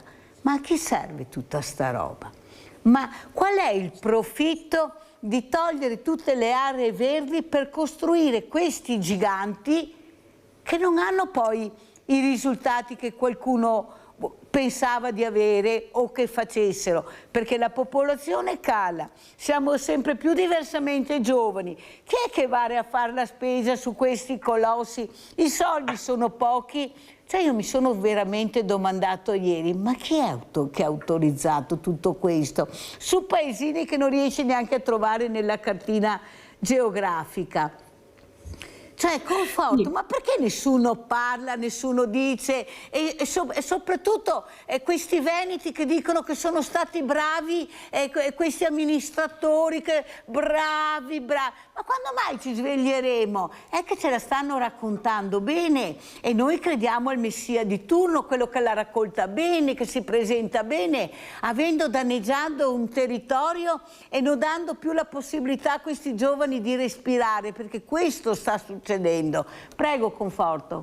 Sì, adesso lei mi porta su un terreno che è un po' diverso da quello di cui mi occupo, ma come cittadino ovviamente ho le mie convinzioni avvalorate da studi di diverso tipo. Chiaramente l'atteggiamento, come dire, l'atteggiamento generale dei decisori politici e un po' di molta gente, perché ovviamente tutti noi siamo influenzati da quello che si dicono i nostri politici, è quello che lei dice, e cioè verso il profitto, eccetera. Basta che pensiamo, vabbè, insomma, anche fuori dall'Italia, voglio dire, tutti sono orientati verso questa cosa qua. Il bene comune è un optional, non dappertutto, non possiamo dire dappertutto, perché c'è chi se ne occupa. Guardi, il campo ecologico, c'è una legge, la legge 125, che sono anni che esiste e che dice delle cose importantissime. C'è una carta europea sull'alcol che è del 1990 e qualcosa, che dice delle cose importantissime. Allora, per esempio, che nessuno può somministrare bevande alcoliche a chi ha meno di 18 anni, che non si possono fare pubblicità di questo tipo. Ma il problema sono i controlli. Il problema sono i controlli e il problema è il profitto. Perché non si fa fatica a non dare bevande alcoliche quando guadagni un sacco di soldi, perché uno non prende mai una birra sola, il 3, 4, 5, questo è il punto fondamentale. Però è un atteggiamento che va, come dire, a incidere sul senso della vita, sul senso della vita. Tutti noi siamo spinti costantemente verso avere tutto subito, di più, più grande, più bello, più grande, più grande, più grande. Purtroppo è un atteggiamento generale nella nostra comunità. Ci sono delle piccole realtà che lavorano in altro modo. I club, per quanto possiamo fare, cerchiamo di lavorare anche in questo senso con le famiglie. Non tutto e subito, non tutte le cose, ma costruire con calma, andare verso un atteggiamento di sobrietà nella vita. Io penso, lei mi ha stuzzicato, la sobrietà è una cosa che non c'è più nella nostra comunità, vero? Perché se lei mi dice che costruiscono questi enormi centri perché tutti comprino, tutti facciano, la sobrietà non esiste. È una scelta personale, è una scelta etica. Noi abbiamo forse perso un po' il senso dell'etica e del fare delle scelte buone per la vita. Ed anche le famiglie che hanno sviluppato problemi o con l'azzardo o con l'alcol o con le droghe, eccetera, hanno bisogno di un passaggio etico, fare scelte buone per la vita. D'altra parte, guardi, quando lei va in autogrill le offrono, vuole un gratta e vinci invece del resto? Paola, abbiamo Paola in linea, vai Paola. Ecco, Mirella, sono di nuovo io. Sempre più interessante. Allora, il vino è la droga dei poveri, ma questo non l'ho detto io. Lo ha detto un medico venuto dall'ospedale di Conegliano ad un incontro per noi genitori quando avevamo i ragazzi alle scuole medie, quindi parliamo di ragazzi sotto i 14 anni. Io ci sono andata e come al solito eravamo sempre le solite mamme responsabili e quelle irresponsabili non c'erano mai, come sempre. Quindi i genitori hanno loro il primo dovere è dei genitori, ma adesso ormai mancano la logica, il buon senso, un po' di psicologia, diciamo primaria, manca tutto. E io quando questo medico, che se non mi sbaglio era il dottor Schifani, guarda, sono passati tanti anni, ci sono rimasta perché pensavo che le droghe fossero tutte quell'altre a quei tempi, e parliamo degli anni 75, dunque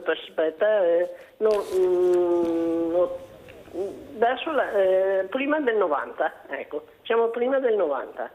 Quindi la droga dei poveri, quella si trova dappertutto, con pochi soldi, naturalmente nei supermercati mandano quello più grande, glielo danno e poi fanno quello che devono fare. Questa è la realtà già di allora e adesso peggio che peggio. Ecco. Grazie a Paola, andiamo a vedere questo CEIS dipendenza e poi lo commentiamo con Flaviana Conforto dell'ACAT. Il problema fentanyl c'è, è necessario che noi operatori siamo attenzionati e dobbiamo stare molto attenti alla possibilità che abbia uno sviluppo dilagante il fentanyl. In questo momento, se io penso ad esempio alle nostre comunità, non ci sono persone che inserite per un problema di fentanyl. Il fentanyl può essere usato insieme ad altre sostanze come sostanza da taglio, non ha ancora uno sviluppo, almeno a Treviso, così importante e una diffusione così importante da creare un allarme. Sappiamo che ci può essere, dobbiamo stare attenti e pronti.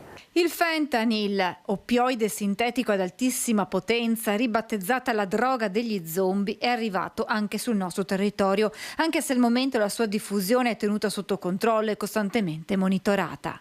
Il fentanyl, sappiamo, è tenuto sotto controllo, nel senso verificato. Effettivamente, parlando anche con il Dipartimento delle Dipendenze, in questo momento non c'è una presa in carico di persone che hanno come problema principale il fentanyl. La parola d'ordine dunque ancora una volta è prevenzione, anche limitandone i danni, assistendo grazie agli operatori di strada chi fa già uso di sostanze e con il lavoro delle forze dell'ordine in termini di sequestri. L'obiettivo è fare in modo che il fentanyl non si diffonda in maniera massiccia. È facilmente reperibile. Come tutte quante le sostanze. Se una persona vuole trovare una sostanza, la trova. Fentanyl, ma anche chetamina, che era e rimane un problema tra chi fa uso di droghe. Sostanze sintetiche che rappresentano la nuova pericolosa frontiera della dipendenza. Sostanze chimiche che hanno un impatto rilevante, in particolare tra i giovanissimi, nella fascia tra i 15 e i 18 anni. La possibilità che le persone arrivino ad usare sostanze stupefacenti, anche sostanze sintetiche, ad un'età sempre più giovane c'è. Gli effetti che vengono ricercati sono quelli di distacco dalla realtà. Ma nel vasto panorama delle dipendenze trova sempre più spazio quella del gioco d'azzardo, in particolare tra i giovani, quello online, il cosiddetto gambling. Il CEIS ha organizzato tra gennaio e marzo una serie di incontri che hanno coinvolto 28 classi di 10 istituti scolastici della Marca per lavorare proprio sulla prevenzione. A volte viene spesso sottovalutata o anche normalizzata. Perché ha un impatto diverso rispetto all'uso di sostanze, probabilmente è meno diffusa, sicuramente può portare comunque ad una dipendenza e fondamentalmente il meccanismo della dipendenza del gioco d'azzardo è molto simile, se non identico, a quella di qualunque altra dipendenza. Allora, Flaviana Conforto, come commentiamo questo servizio? Avete sentito, bisogna fare molta prevenzione perché c'è ancora un altro nemico che sta arrivando. Prego. Sì, ha detto naturalmente correttamente il professionista del SER. I pericoli sono sempre in arrivo. Ci sono una quantità di droghe in commercio inenarrabile. La signora che è intervenuta prima parlava del professor Schifano, il quale ha lavorato a Londra, e dice che ce ne sono, credo, non so, 300 recuperabili in internet. Ce ne sono tantissime. Adesso c'è questo fentanyl che verrà immesso nel mercato se le forze dell'ordine non lo sequestrano prima, e farà dei danni strepitosi. Sappiamo quanto è diffuso in America ed è una cosa veramente pericolosa. Bisogna stare sempre molto attenti, e qua ritorna la responsabilità individuale nel vedere, nel cercare di vedere se i nostri ragazzi hanno segnali di uso di sostanze che non vanno bene. Attenzione, perché la prima sostanza che usano è l'alcol. La primissima è la porta di accesso a tutto il resto, perché quando ti abitui ad essere un pochino sopra le righe, eccetera, poi pian piano cerchi qualcosa di più. Ecco perché l'alcol è una cosa estremamente importante tenerlo presente. Naturalmente, prima di arrivare al fentanyl si fanno dei passaggi: c'è l'alcol, c'è la marijuana, lo spinellino, poi c'è un po' di più, poi c'è un po' di più, e si forma un atteggiamento nei confronti della vita diceva bene il professionista, di distacco dalla realtà, e cerchi sempre questo perché la realtà non ti va più. È un percorso estremamente doloroso, anche perché le ragazze che lo usano stanno male, le persone stanno veramente male, sembra che stiano bene. Quindi noi abbiamo come società una grossa responsabilità. Per esempio, volevo suggerirle, Mirella, in quel di Portogruaro stanno da anni facendo un'attività di prevenzione molto ben fatta con degli istituti scolastici, promossa dalle ACAT locali, e il titolo è La ricerca della felicità. Possiamo cioè ricercare la felicità a cui tutti noi aspiriamo senza usare queste sostanze. Questa è una promozione della salute, perché noi non siamo medici, facciamo una promozione della salute, non la prevenzione che, se vogliamo, è una questione prettamente medica, ma tutti possiamo farlo. Allora bisogna promuovere comportamenti per cui i ragazzi possano cercare di essere felici anche senza le sostanze. Sarebbe detto così, sembra una cosa semplice, ma è una delle cose più difficili. Allora adesso con conforto le faccio sentire due testimonianze molto forti di due ragazzi di San Patrignano che ho avuto la fortuna anche di avere ospite. Andiamo a sentire la storia di Beatrice.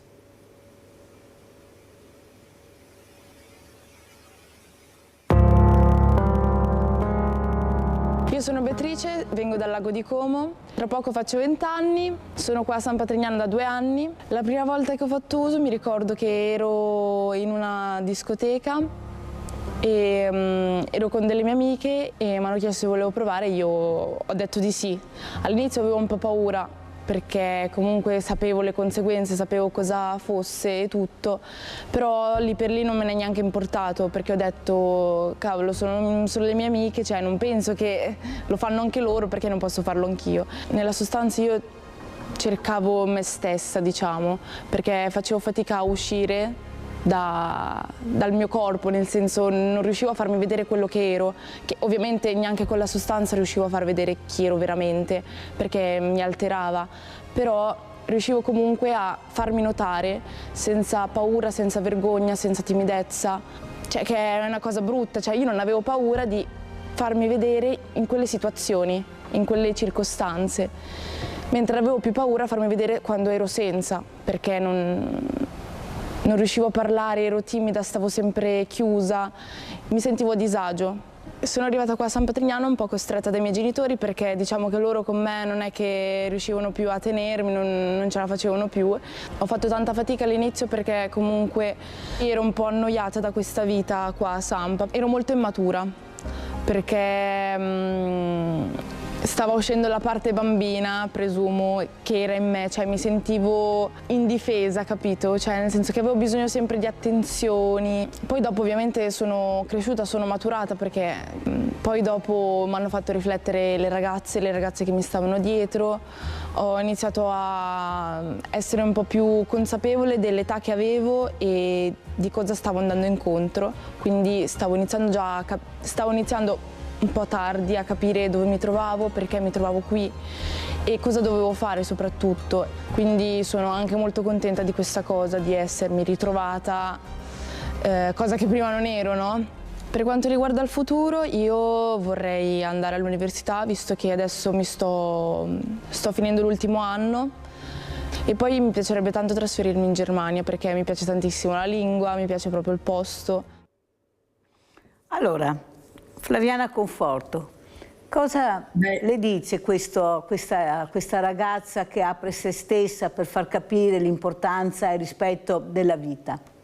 Bella questa storia, sono tante le storie così, molto, molto belle, perché insomma quando una persona riesce a liberarsi da questi legami è sempre una cosa estremamente bella e nascono delle persone forti, capaci di far fronte alle necessità della vita. Noi ne conosciamo veramente tante, ed è questo quello che ci spinge a stare insieme alle famiglie dei club, perché non sempre, per fortuna, è necessario ricorrere a comunità così complesse, così lunghe come San Patrignano, che ha il suo scopo naturalmente, soprattutto nei casi come questo che ci ha raccontato Beatrice.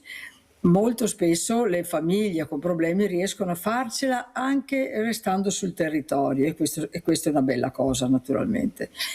Io dico che tutti coloro che lavorano per dare una mano alle persone, alle famiglie, di liberarsi da questi legami, fanno un lavoro grandioso. E c'è da dire che molto spesso sono i volontari che lo fanno, e questo è anche molto bello.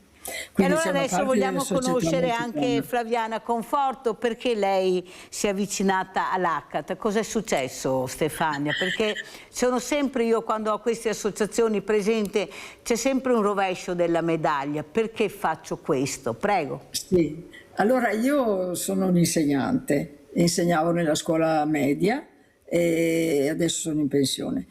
E ho fatto un programma con i miei ragazzi allora, di prevenzione, e abbiamo fatto una mostra finale e sono stata avvicinata da degli operatori del SERV di Soave, perché io vivo a Soave, che mi hanno chiesto se volevo impegnarmi in questo sistema.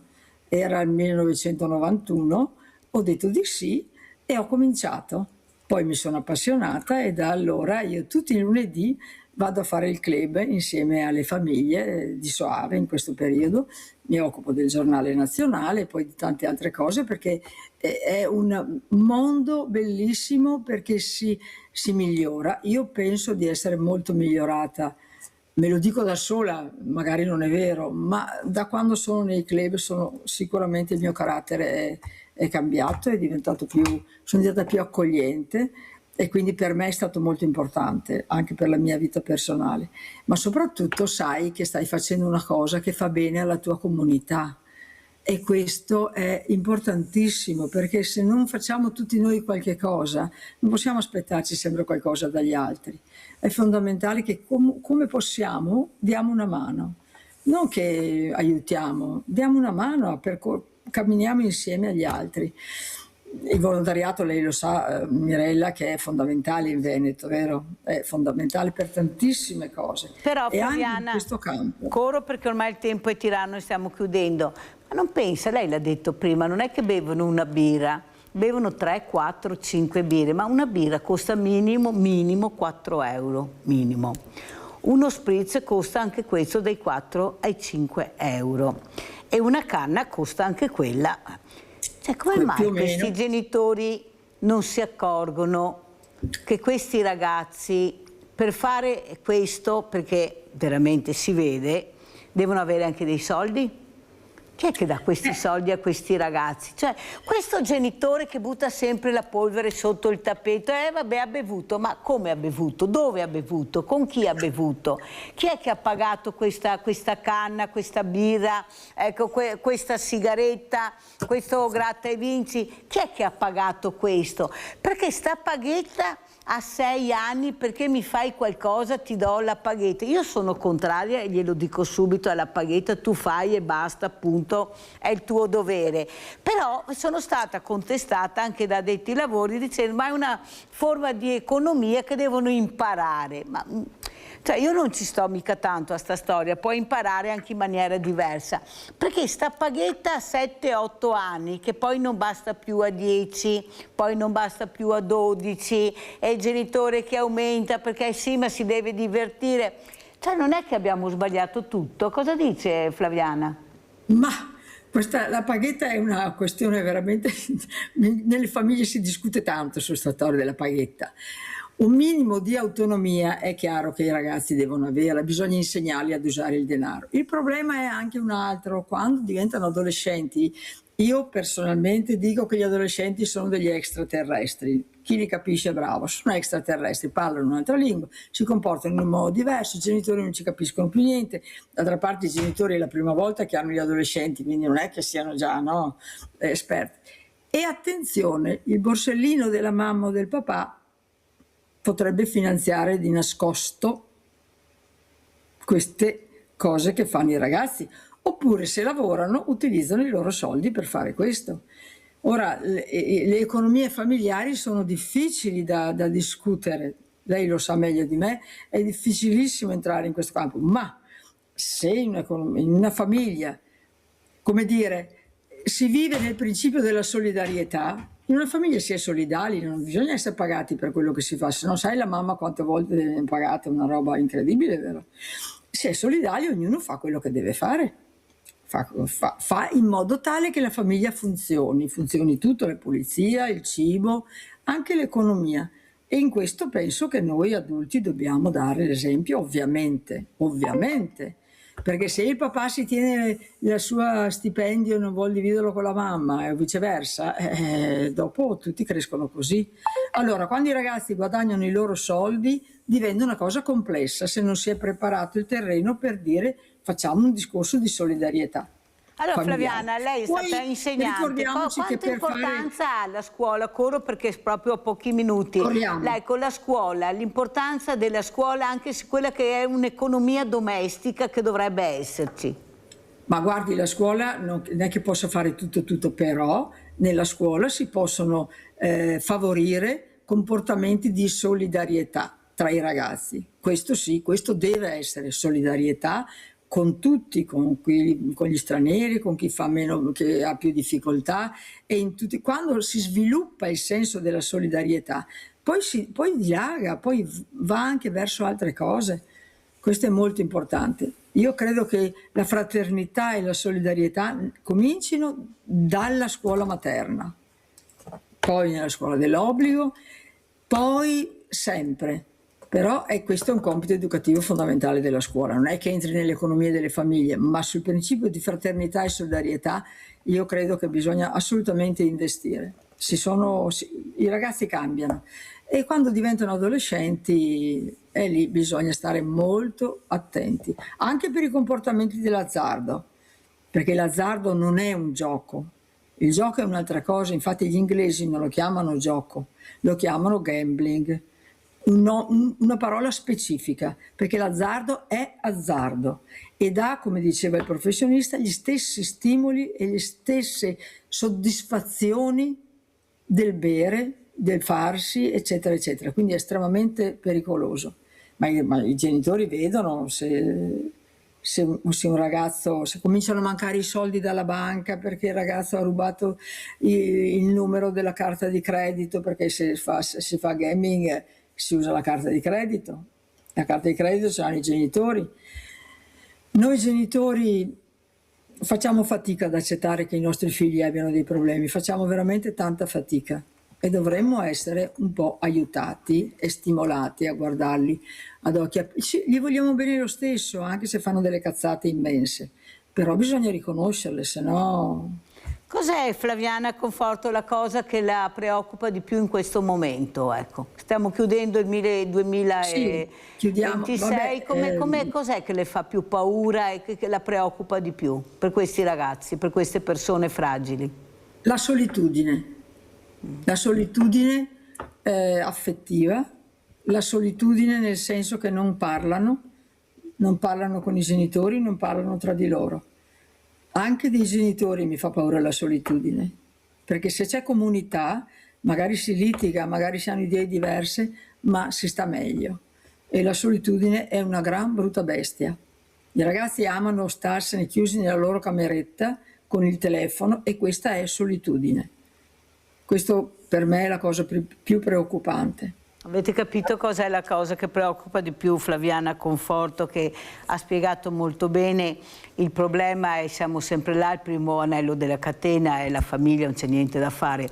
tu puoi capire, io non sono d'accordo che i ragazzi non si possono capire, parlano tra di loro, hanno un'altra lingua, ma perché tu non vuoi entrare in questo meccanismo, perché ti impegna, l'ascolto impegna, il no impegna, dire di no è molto impegnativo, è più facile dire di sì, mi tolgo il problema, ci mancavano i giochi, cominciano a dare i giochi a 4 anni, sfido io che poi fanno col gioco d'azzardo, ecco, lì iniziano a 4 anni perché questa è la verità, bisogna anche dirlo a certi genitori, che si inizia così invece di farli giocare con tutte le cose belle che la natura offre, no? Bisogna dare il giochino, col giochino risolve il problema. Andate al ristorante, hanno tutti i giochini con i cellulari, questa è la verità, perché così il bambino sta buono e non disturba, forse non disturba me più che gli altri, sei tu che non lo devi far disturbare. Allora Flaviana, come ci saluta? Questa è la solitudine, questa è la solitudine. Flaviano, l'ultimo messaggio, come ci saluta? Vi saluto dicendo cercate che l'estate sia il tempo per stabilire relazioni buone, belle, chiacchiere e comunicazioni tra di voi, con i figli, tra la gente, con chiunque. Usiamo il tempo libero dell'estate per fare queste relazioni che ci aiutano a vivere bene. Speriamo, perché sa, quando io vedo che il genitore invece di fare il castello col bambino aspetta che il bambino vada su con la mamma e poi si mette lui a fare il castello, ho forti dubbi, ecco, che questo genitore abbia capito qualcosa, che forse si vergogna di diventare bambino di fronte ai suoi bambini, e questa è una cosa veramente incredibile. Guardate che ce ne sono parecchi di questi ed è una cosa non bella per questi ragazzini. Io saluto tantissimo Flaviana Conforto, referente appunto e coordinatrice ACT provinciale di Verona, di essere stata con noi.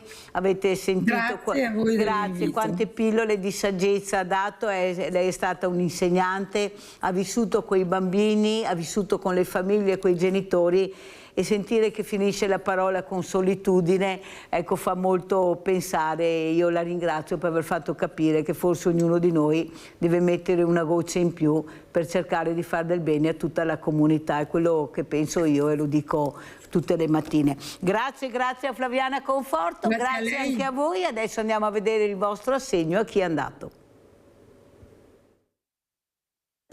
Eccoci qua, siamo arrivati a Padova da Gabriele che ci sta aspettando. Ciao Gabriele. Come va? Infinite grazie del vostro aiuto. Come va? Va male, siamo messi male economicamente.